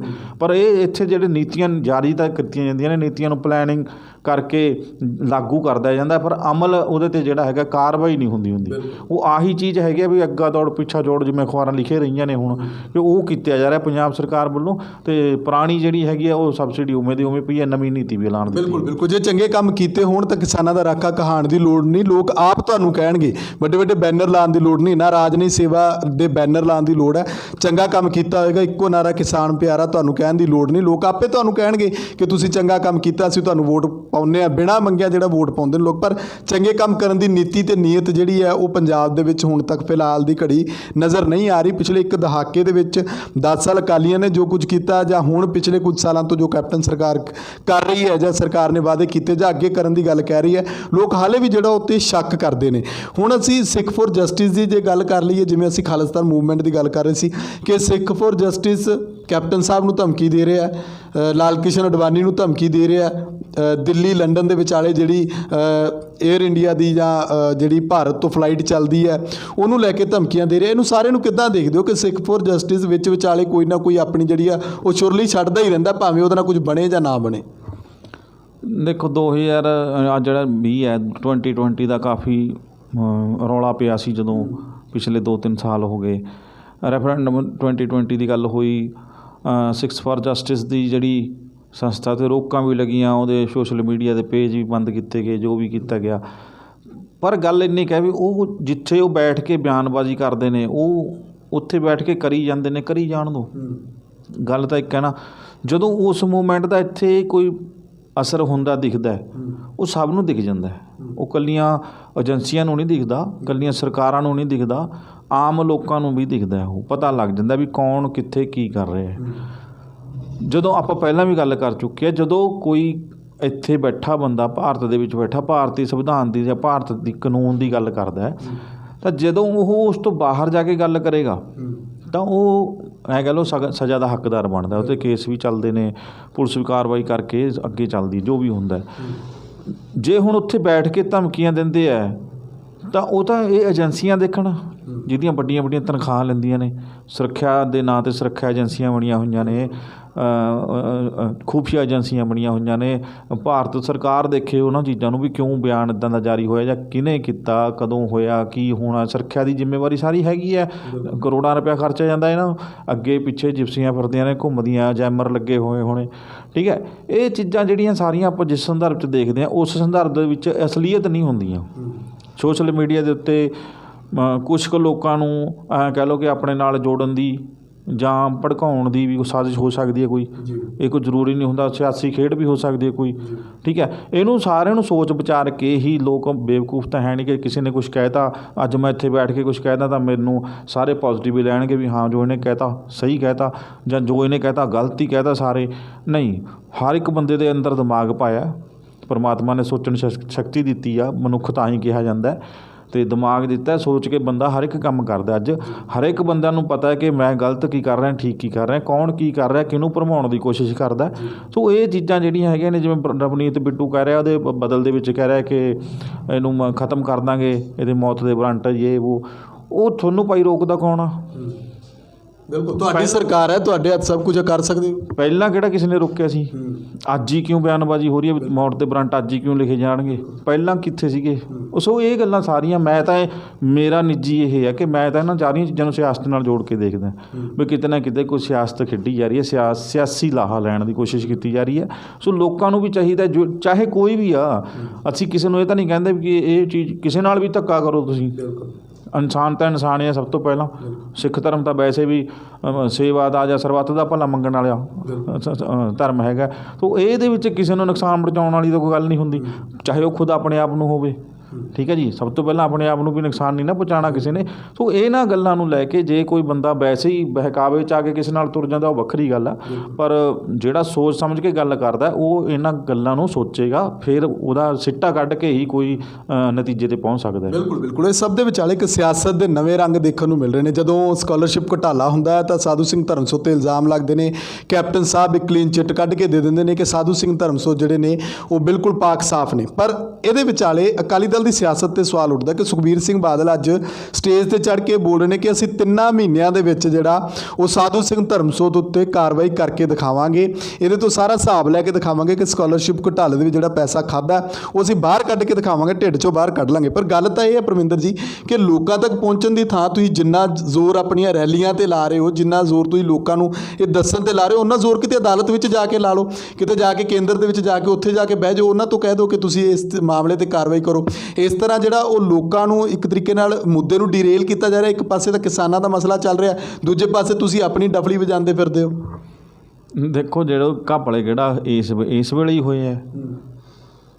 ਇਸ ਤੋਂ ਪਹਿਲਾਂ ਅਕਾਲੀਆਂ ਨੇ 10 ਸਾਲ ਰਾਜ ਕੀਤਾ ਲਗਾਤਾਰ, ਉਹ ਤੋਂ ਪਹਿਲਾਂ ਕਾਂਗਰਸ ਸੀ, ਫਿਰ ਉਹ ਤੋਂ ਪਹਿਲਾਂ ਵੀ ਅਕਾਲੀ ਸੀਗੇ। ਕਿਹੜੀ ਸਰਕਾਰ ਹੈ ਜਿਹੜੀ ਜਿਹਦੇ 'ਚ ਘਪਲੇ ਨਹੀਂ ਹੋਏ? ਪਹਿਲਾਂ ਕਿਹਦੇ ਢਿੱਡ 'ਚੋਂ ਕੱਢ ਲਏ ਤੇ ਕਿੰਨੇ ਕੁ ਘਪਲਿਆਂ ਵਾਲੇ ਟੰਗੇ ਗਏ? ਉਹੀ ਗੱਲ, ਕਿੰਨੇ ਕੁ ਦੇ ਢਿੱਡ 'ਚੋਂ ਘਪਲਿਆਂ ਦਾ ਪੈਸਾ ਕੱਢ ਲਿਆ? ਗੱਲਾਂ ਬਿਆਨਬਾਜ਼ੀਆਂ ਤੱਕ ਹੀ ਸੀਮਤ ਹੁੰਦੀਆਂ ਨੇ। ਅਕਾਲੀਆਂ ਦੇ ਕਿਹੜਾ ਨਹੀਂ ਘਪਲੇ ਸੀਗੇ? ਉਦੋਂ ਕਾਂਗਰਸੀ ਰੌਲਾ ਪਾਉਂਦੇ ਸੀਗੇ, ਅਸੀਂ ਐਂ ਕਰ ਦਾਂਗੇ, ਸਾਡੀ ਸਰਕਾਰ, ਉਹ ਅਸੀਂ ਐਂ ਕਰ ਦਾਂਗੇ, ਮਾਫੀਆ ਨੂੰ ਐਂਡ ਕਰ ਦਾਂਗੇ, ਨਸ਼ਾ ਐਂ ਕਰ ਦਾਂਗੇ, ਉਹ ਕਰ ਦਾਂਗੇ, ਠੀਕ ਹੈ। ਕੀ ਹੋਇਆ? ਨਵੀਂ ਸਰਕਾਰ ਚੁਣਨ ਦਾ ਸਮਾਂ ਆ ਗਿਆ, ਕਿਹੜਾ ਮਾਫੀਆ ਟੰਗਿਆ ਗਿਆ? ਕਿਹਨੂੰ ਸਜ਼ਾ ਹੋ ਗਈ? ਕਿਹਨੂੰ ਤੰਗਤਾ ਚੱਕ ਕੇ ਵੀ ਹਾਂ ਦੇਖੋ ਜੀ ਇਹਨਾਂ ਨੇ 100 ਦਿਨਾਂ ਦੇ ਵਿੱਚ ਆਹ ਕੰਮ ਕਰਕੇ ਰੱਖਦਾ, ਜਾਂ 2 ਸਾਲਾਂ ਦੇ ਵਿੱਚ 2 ਸਾਲਾਂ 'ਚ ਸਾਲ 'ਚ ਆਹ ਕੰਮ ਕਰਤਾ ਸੀ। ਕੁਛ ਨਹੀਂ ਕੀਤਾ। ਐਂ ਅਕਾਲੀਆਂ ਨੇ ਕੀਤਾ ਸੀ, ਜਦੋਂ ਕਾਂਗਰਸ ਆਏ ਸੀ ਅਕਾਲੀ ਦਮਕ ਜੇ ਮਾਰਦੇ ਸੀ, ਐਂ ਕਰ ਦਾਂਗੇ। ਉਹਨਾਂ ਨੇ ਕੀ ਕਰਿਆ ਸੀ? ਕੁਛ ਵੀ ਨਹੀਂ ਕੀਤਾ। ਹੁਣ ਹਾਂ ਫਿਰ ਨਵੀਂ ਸਰਕਾਰ ਆਉਣੀ ਆ, ਜਿਉਂ ਚੋਣਾਂ ਆਉਂਦੀਆਂ ਨੇ ਸਾਰੇ ਮਸਲੇ ਉਜਾਗਰ ਹੁੰਦੇ ਨੇ। ਜਦੋਂ ਚੋਣਾਂ ਹੋ ਜਾਂਦੀਆਂ ਨੇ, ਕੋਈ ਸੱਤਾ 'ਚ ਆ ਕੇ ਬਹਿ ਜਾਂਦਾ, ਉਹ ਸਾਰੇ ਠੰਡੇ ਹੋ ਜਾਂਦੇ ਨੇ। ਸੋ ਉਸ ਨੀਤੀ ਦਾ, ਉਸ ਮੁਹਿੰਮ ਦਾ ਇੱਕ ਹਿੱਸਾ ਹੀ ਆ। ਕਿਸੇ ਨੇ ਕੁਛ ਨਹੀਂ ਕਰਨਾ, ਜੋ ਪੈਸਾ ਖਾਇਆ ਗਿਆ ਖਤਮ ਹੋ ਗਿਆ, ਹਜਮ ਹੋ ਗਿਆ, ਉਹਦਾ ਕਲੀਨ ਚਿੱਟ ਹੋ ਗਈ, ਸਰਕਾਰ ਵੱਲੋਂ ਹੋ ਗਈ, ਜਾਂਚ ਬੈਠ ਗਈ, ਸਾਰਾ ਕੁਛ ਹੋ ਗਿਆ। ਹੁਣ ਕਿੱਥੇ ਜਾਣਗੇ? ਕਰਨੀ ਤਾਂ ਪੈਰਵੀ ਤਾਂ ਹੁਣ ਜਿਹੜੀ ਤੁਸੀਂ ਗੱਲ ਕੀਤੀ ਉਹ ਕਰਨੀ ਚਾਹੀਦੀ ਸੀ, ਉਹ ਨਹੀਂ ਹੋਈ। ਹੁਣ ਸਿਰਫ ਬਿਆਨਬਾਜ਼ੀ ਹੋਈ ਹੈ, ਉਹ ਤੋਂ ਬਾਅਦ ਕੁਛ ਨਹੀਂ ਹੈਗਾ ਜੀ। ਇੱਕ ਅਖੀਰ ਦੇ ਵਿੱਚ ਅਸੀਂ ਗੱਲਬਾਤ ਕਰਦੇ ਹਾਂ ਕਿ ਕਰਤਾਰਪੁਰ ਲਾਂਘੇ ਦੀ ਚਰਚਾ ਜਿਹੜੀ ਉਹ ਬੜੀ ਹੋ ਰਹੀ ਹੈ। ਜਦੋਂ ਤਾਂ 550ਵੇਂ ਪ੍ਰਕਾਸ਼ ਪੁਰਬ ਨੂੰ ਲੈ ਕੇ ਲਾਂਘਾ ਖੋਲ੍ਹਿਆ ਗਿਆ ਸੀ ਉਦੋਂ ਵੀ ਬੜੀ ਤਲਖੀ ਨਜ਼ਰ ਆਈ, ਪਰ ਹੁਣ ਜਦੋਂ ਕਰੋਨਾ ਵਾਇਰਸ ਦੇ ਸਮੇਂ ਦੌਰਾਨ ਲੋਕਡਾਊਨ ਦੌਰਾਨ ਇਹਨੂੰ ਬੰਦ ਕਰ ਦਿੱਤਾ ਗਿਆ, ਫਿਰ ਤੋਂ ਹੁਣ ਮੰਗ ਉੱਠ ਰਹੀ ਹੈ ਕਿ ਲਾਂਘੇ ਨੂੰ ਖੋਲ੍ਹ ਦਿਓ। ਅਕਾਲੀ ਦਲ ਵੀ ਬੜਾ ਜ਼ੋਰ ਲਾ ਕੇ ਹਟ ਗਿਆ, ਕੇਂਦਰ ਨੂੰ ਹਾੜੇ ਕੱਢ ਹਟ ਗਿਆ, ਬਾਕੀ ਵੀ ਜਿਹੜੇ ਸ਼੍ਰੋਮਣੀ ਕਮੇਟੀ ਵਾਲੇ ਉਹ ਵੀ ਕਹਿੰਦੇ ਰਹਿ ਗਏ। ਪਰ ਹੁਣ ਕਹਿੰਦੇ ਅਗਲੇ ਦਿਨਾਂ ਦੇ ਵਿੱਚ, ਇਸੇ ਮਹੀਨੇ ਦੇ ਵਿੱਚ 9 ਨਵੰਬਰ ਦੇ ਲਾਗੇ ਜਿਹੜਾ ਉਹ ਉਸ ਵੇਲੇ ਲਾਂਘੇ ਦਾ ਨੀਂਹ ਪੱਥਰ ਜਿਹੜਾ ਰੱਖਿਆ ਗਿਆ ਸੀ, ਦੋਹਾਂ ਮੁਲਕਾਂ 'ਚ ਲਾਂਘਾ ਖੁੱਲ੍ਹਿਆ ਸੀ, ਪ੍ਰਧਾਨ ਮੰਤਰੀ ਸਾਹਿਬ ਇਸ ਪਾਸੇ ਆਏ ਜਾਂ ਉਪ ਰਾਸ਼ਟਰਪਤੀ ਸਾਹਿਬ ਆਏ, ਸਮੇਂ ਦੇ ਉੱਤੇ ਇਹ ਚਰਚਾ ਦੇ ਵਿੱਚ ਰਿਹਾ ਕਿ ਕਰਤਾਰਪੁਰ ਸਾਹਿਬ ਦਾ ਲਾਂਘਾ ਖੁੱਲ੍ਹਣ ਦੇ ਨਾਲ ਦੋਹਾਂ ਮੁਲਕਾਂ ਦੇ ਵਿੱਚ ਉਹ ਅਮਨ ਅਮਾਨ ਜਾਂ ਹੋਰ ਸ਼ਾਂਤੀ ਜਾਂ ਹੋਰ ਜਿਹੜੀ ਸਾਂਝ ਵਧੇਗੀ। ਪਰ ਹੁਣ ਜਿਹੜਾ ਹੈ ਅਗਲੇ ਦਿਨਾਂ ਦੇ ਵਿੱਚ ਵਰ੍ਹੇਗੰਢ ਮਨਾਈ ਜਾਵੇਗੀ, 550ਵੇਂ ਪ੍ਰਕਾਸ਼ ਪੁਰਬ ਦਾ 51ਵਾਂ ਪ੍ਰਕਾਸ਼ ਪੁਰਬ ਆ ਰਿਹਾ ਗੁਰੂ ਨਾਨਕ ਸਾਹਿਬ ਜੀ ਦਾ, ਉਹਨੂੰ ਲੈ ਕੇ ਹੁਣ ਇਹ ਲਾਂਘਾ ਨਹੀਂ ਖੋਲ੍ਹ ਰਹੇ। ਉਸ ਉੱਤੇ ਤੁਸੀਂ ਕੀ ਕਹਿਣਾ ਚਾਹੋਗੇ ਕਿ ਸਰਕਾਰ ਦੀ ਸਿਆਸਤ ਕਿਹੜੇ ਪਾਸੇ ਜਾ ਰਹੀ ਹੈ ਕਿ ਪਾਕਿਸਤਾਨ ਦੇ ਨਾਲ ਉਹ ਤਕਰਾਰ ਹੈ ਜਿਹੜਾ ਉਸੇ ਤਰ੍ਹਾਂ ਬਰਕਰਾਰ ਰੱਖਣਾ, ਬਹਾਨਾ ਮਿਲ ਗਿਆ ਲਾਂਘਾ ਬੰਦ ਕਰਨ ਦਾ? ਨਹੀਂ ਜੀ, ਦੇਖੋ ਪਹਿਲੀ ਤਾਂ ਗੱਲ ਇਹ ਕਿ ਕਰੋਨਾ ਕਰਕੇ ਜਿਹੜਾ ਵਰਲਡ ਵਾਈਡ ਇੱਕ ਮੁਸੀਬਤ ਜਿਹੜੀ ਝੱਲੀ ਸੀ, ਹੁਣ ਉਹਦੇ ਕਰਕੇ ਵੀ ਪਹਿਲਾਂ ਇਹ ਬੰਦ ਉਸ ਕਰਕੇ ਹੋਇਆ, ਅਤੇ ਹੁਣ ਸਰਕਾਰ ਦਾ ਜਿਹੜਾ ਕਹਿਣਾ ਹੈ ਉਹ ਇਹੀ ਹੈ ਕਿ ਕਰੋਨਾ ਦੇ ਜਿਹੜੇ ਨਿਯਮ ਨੇ ਉਹਨਾਂ ਨੂੰ ਦੇਖਦੇ ਹੋਏ ਕੁਝ ਬਦਲਾਅ ਹੋਣਗੇ ਅਤੇ ਮਾਹੌਲ ਨੂੰ ਦੇਖਦੇ ਹੋਏ ਉੱਥੇ ਖੋਲ੍ਹਿਆ ਜਾਊਗਾ ਜਾਂ ਨਹੀਂ ਖੋਲ੍ਹਿਆ ਜਾਊਗਾ, ਉਸ ਬਾਰੇ ਫੈਸਲਾ ਲੈਣਾ। ਲੇਕਿਨ ਜਿੱਦਾਂ ਤੁਸੀਂ ਗੱਲ ਕੀਤੀ ਹੈ ਕਿ ਸਿਆਸਤ ਵੀ ਕੰਮ ਕਰਦੀ ਹੈ ਨਾਲ ਨਾਲ, ਉਹਦਾ ਇਹ ਵੀ ਹੈਗਾ ਨਾ ਕਿ ਕਰਤਾਰਪੁਰ ਜਿਹੜਾ ਲਾਂਘਾ ਸੀਗਾ ਉਹਦਾ ਕ੍ਰੈਡਿਟ ਕੌਣ ਲੈ ਕੇ ਜਾਣਾ ਚਾਹੁੰਦਾ ਹੁਣ 2022 ਦੇ ਵਿੱਚ, ਉਹ ਵੀ ਦੇਖਣਾ ਪਏਗਾ ਇਹਨਾਂ ਨੂੰ। ਉਹ ਕ੍ਰੈਡਿਟ ਕਿਤੇ ਜੇ ਉਸ ਚੀਜ਼ ਨੂੰ ਬੰਦ ਰੱਖਿਆ ਜਾਂਦਾ ਉੱਥੇ ਲੋਕ ਨਹੀਂ ਜਾਂਦੇ, ਜਦੋਂ ਜਾਣਗੇ ਤਾਂ ਕਿਤੇ ਨਾ ਕਿਤੇ ਨਾਂ ਤਾਂ ਲੈਣਗੇ ਵੀ ਉਹਦਾ ਸ਼ੁਕਰ ਹੈ ਫਲਾਣੇ ਬੰਦੇ ਨੇ ਆਹ ਕੰਮ ਕਰਤਾ ਸੀਗਾ, ਅੱਜ ਅਸੀਂ ਆਹ ਕਰਿਆ ਏ। ਉਹ ਕਿਤੇ ਨਾ ਕਿਤੇ ਦਿਮਾਗ ਦੇ ਵਿੱਚ ਗੱਲ ਜਿਹੜੀ ਹੈਗੀ ਆ ਉਹ ਕਲਿੱਕ ਕਰਦੀ ਹੈ ਅਤੇ ਉਹਦਾ ਕ੍ਰੈਡਿਟ ਜਾਂਦਾ ਹੈ। ਕਿ ਉਹ ਵੀ ਦੇਖਿਆ ਜਾਊਗਾ ਕਿਤੇ ਵੋਟਾਂ ਵੇਲੇ ਉਹ ਲਾਂਘੇ ਤੋਂ ਲੰਘਣ ਵਾਲਾ ਬੰਦਾ ਇਹ ਨਾ ਸੋਚ ਲੇ ਕਿ ਉਹਨੇ ਆਹ ਚੀਜ਼ ਕੀਤੀ ਸੀ ਮੈਂ ਉਹਨੂੰ ਵੋਟ ਦੇ ਦਾਂ, ਇਹ ਵੀ ਦੇਖਿਆ ਜਾਊਗਾ। ਦੂਜਾ ਪੁਲਵਾਮਾ ਜਿਹੜਾ ਅਟੈਕ ਹੋਇਆ ਸੀਗਾ, ਹੁਣ ਉਹ ਪਾਕਿਸਤਾਨ ਦੇ ਇੱਕ ਮੰਤਰੀ ਦਾ ਬਿਆਨ ਆਇਆ ਹੈ ਜਾਂ ਦੁਆਇਆ ਗਿਆ ਜਾਂ ਕੀ ਹੈ, ਉਹ ਸਭ ਉਹ ਜਾਣਦੇ ਨੇ, ਅਤੇ ਉਹ ਵੀ ਇਹਦੇ ਨਾਲ ਹੁਣ ਮੇਲ ਕੇ ਦੇਖਿਆ ਜਾਊ। ਕਿਤੇ ਜਿਵੇਂ ਉੱਧਰਲੇ ਪਾਸੇ ਆਹ ਗੱਲ ਹੋਈ ਸੀ, ਕਿਤੇ ਸ਼ਾਂਤੀ ਫੈਲੀ ਸੀ ਜਾਂ ਅਟੈਕ ਹੋਇਆ ਸੀ ਜਾਂ ਸਾਡੇ ਲੜਾਈ ਦਾ ਮਾਹੌਲ, ਜੰਗ ਦਾ ਮਾਹੌਲ ਬਣਿਆ ਸੀਗਾ, ਤਾਂ ਇਹ ਵੀ ਦੇਖਿਆ ਜਾਊਗਾ ਕਿ ਉਸ ਸੰਦਰਭ ਦੇ ਵਿੱਚ ਕੀ ਇਸ ਸਮੇਂ ਫੈਸਲਾ ਲੈਣਾ ਵਾਜਬ ਹੋਏਗਾ ਜਾਂ ਨਹੀਂ, ਉਹ ਕਿਉਂ ਕੀਤਾ ਗਿਆ ਜਾਂ ਕੀ ਕਰਨਾ। ਸਰਕਾਰਾਂ ਦੀਆਂ ਆਪਣੀਆਂ ਨਿੱਜੀ ਕਹਿ ਲਓ ਇਹਦੇ 'ਚ ਰਾਏ ਹੋਏਗੀ ਉਹ ਖੋਲ੍ਹਣਾ ਜਾਂ ਬੀਜੇਪੀ ਵੀ ਤਾਂ ਇਹਨੂੰ ਲੈ ਕੇ ਕਸੂਤੀ ਫਸੀ ਹੋਈ ਨੇ ਵੀ ਇੱਕ ਪਾਸੇ ਤਾਂ ਪੰਜਾਬੀਆਂ ਤੇ ਸਿੱਖਾਂ ਨਾਲ ਜੁੜਿਆ ਮਸਲਾ ਹੈ, ਕੀ ਪਤਾ ਲੱਗਦਾ 2022 ਦੇ ਵਿੱਚ ਇਹ ਵੀ ਕੰਮ ਆ ਜੇ ਲਾਂਘਾ ਖੋਲ੍ਹਦੇ, ਜੇ ਨਾ ਖੋਲ੍ਹਿਆ ਤਾਂ ਵੀ ਲੋਕਾਂ ਨੇ ਹਤਾਸ਼ ਰਹਿਣਾ ਕਿ ਤੁਸੀਂ ਤਾਂ ਲਾਂਘਾ ਨਹੀਂ ਖੋਲ੍ਹਿਆ ਸਿੱਖਾਂ ਨੇ ਪੰਜਾਬ ਦੇ ਵਿੱਚ ਖਾਸ ਕਰ। ਦੇਖੋ ਆਪਾਂ ਉਹੀ ਗੱਲ ਕਰਦੇ ਹਾਂ ਕਿ ਮੁੱਦੇ ਨੂੰ ਕੈਸ਼ ਕਰਨਾ ਹੁੰਦਾ ਇਹਨਾਂ ਨੇ, ਇਹ ਗੱਲ ਸਮਝੋ ਤੁਸੀਂ। ਕਿਸਾਨੀ ਸੰਘਰਸ਼ ਚੱਲ ਰਿਹਾ ਇੱਕ ਪਾਸੇ, ਦੂਜੇ ਪਾਸੇ ਉਸ ਕਿਸਾਨੀ ਸੰਘਰਸ਼ ਦਾ ਜਿਹੜਾ ਮਾੜਾ ਅਸਰ ਹੈ ਉਹ ਬੀਜੇਪੀ 'ਤੇ ਪੈ ਰਿਹਾ। ਬਿਲਕੁਲ ਠੀਕ ਹੈ, ਹੁਣ ਇਸ ਚੀਜ਼ ਨੂੰ ਕਵਰ ਅਪ ਕਰਨ ਦੇ ਲਈ ਹੋ ਸਕਦਾ ਉਹ ਲਾਂਘਾ 2022 ਦੇ ਨੇੜੇ ਤੇੜੇ ਜਾ ਕੇ ਖੋਲ੍ਹ ਲਿਆ ਜਾਵੇ ਅਤੇ ਉਹਦਾ ਕ੍ਰੈਡਿਟ ਜਿਹੜਾ ਸੈਂਟਰ ਦੇ ਵਿੱਚ ਭਾਜਪਾ ਬੈਠੇ ਹੈ ਉਹ ਲਵੇ, ਉਹ ਪੰਜਾਬ ਦੀ ਭਾਜਪਾ ਆਗੂਆਂ ਨੂੰ ਅੱਗੇ ਕਰਕੇ ਲੈ ਕੇ ਆਵੇ। ਮਤਲਬ ਕਹਿਣ ਦਾ ਭਾਵ ਕੀ ਹੈ ਕਿ ਮੋੜ ਘੋੜ ਕੇ ਉਹਨਾਂ ਨੇ ਕ੍ਰੈਡਿਟ ਲੈਣ ਦੀ ਗੱਲ ਆਉਣੀ ਹੈ ਕਿ ਕੌਣ ਲੈ ਕੇ ਜਾਊਗਾ, ਕਿਹਨੂੰ ਫਾਇਦਾ ਹੋਣਾ, ਕਿਹਨੂੰ ਦਿਵਾਉਣਾ ਹੈ ਫਾਇਦਾ, ਉਹ ਸਾਰਾ ਕੁਝ ਇਹਨਾਂ 'ਤੇ ਆਪਣੇ 'ਤੇ ਡਿਪੈਂਡ ਕਰਦਾ। ਉਹ ਕਿਵੇਂ ਇਹਨਾਂ ਦੇ ਐਕਸਪਰਟਸ ਬਿਠਾਏ ਹੁੰਦੇ ਨੇ, ਇਹ ਤਾਂ ਆਪਣੀਆਂ ਸੋਚਾਂ ਹੁੰਦੀਆਂ ਨੇ ਸੁਖਵਿੰਦਰ ਜੀ ਆਮ ਲੋਕਾਂ ਦੀਆਂ ਕਿ ਕਿੱਦਾਂ ਹੋਣਾ, ਕਿਉਂ ਹੋਊਗਾ, ਕਿਵੇਂ ਹੋਊਗਾ। ਇਹ ਤਾਂ 10 ਸਾਲ ਪਹਿਲਾਂ ਦੀ ਇਹਨਾਂ ਦੇ ਕੋਲ ਪਲੈਨਿੰਗ ਪਈ ਹੁੰਦੀ ਹੈ, ਮੁੱਦੇ ਪਏ ਹੁੰਦੇ ਨੇ ਕਿ ਆਹ ਮੁੱਦਾ ਉਸ ਟਾਈਮ ਉਠਾਉਣਾ, ਇਹਦਾ ਹੱਲ ਇਹ ਹੋਏਗਾ ਤਾਂ ਦੂਜਾ ਮੁੱਦਾ ਆਹ ਲੈਣਾ, ਤੀਜਾ ਆਹ ਲੈਣਾ, ਇੱਦਾਂ ਘੁਮਾਉਣਾ, ਉਹ ਸਾਰਾ ਕੁਛ ਇਹਨਾਂ ਕੋਲ ਪਿਆ ਹੁੰਦਾ। ਸੋ ਉਹ ਚੀਜ਼ਾਂ ਜਿਹੜੀਆਂ ਹੈਗੀਆਂ ਨੇ ਉਹ ਮੌਕੇ 'ਤੇ ਜਾ ਕੇ ਹੀ ਦੇਖਣੀਆਂ ਪੈਂਦੀਆਂ ਨੇ। ਹੁਣ ਫਾਇਦਾ ਕਿਹਨੂੰ ਦੇਣਾ ਲੈਣਾ, ਉਹਦਾ ਸੰਬੰਧ ਸਿੱਧਾ ਕੋਰੀਡੋਰ ਨਾਲ ਹੋਏਗਾ, ਕਿਵੇਂ ਉਹਨੂੰ ਲਾਂਘੇ ਨੂੰ ਖੋਲ੍ਹਦੇ ਜਾਂ ਨਹੀਂ ਖੋਲ੍ਹਦੇ। ਜੀ ਸ਼ੁਕਰੀਆ, ਧੰਨਵਾਦ।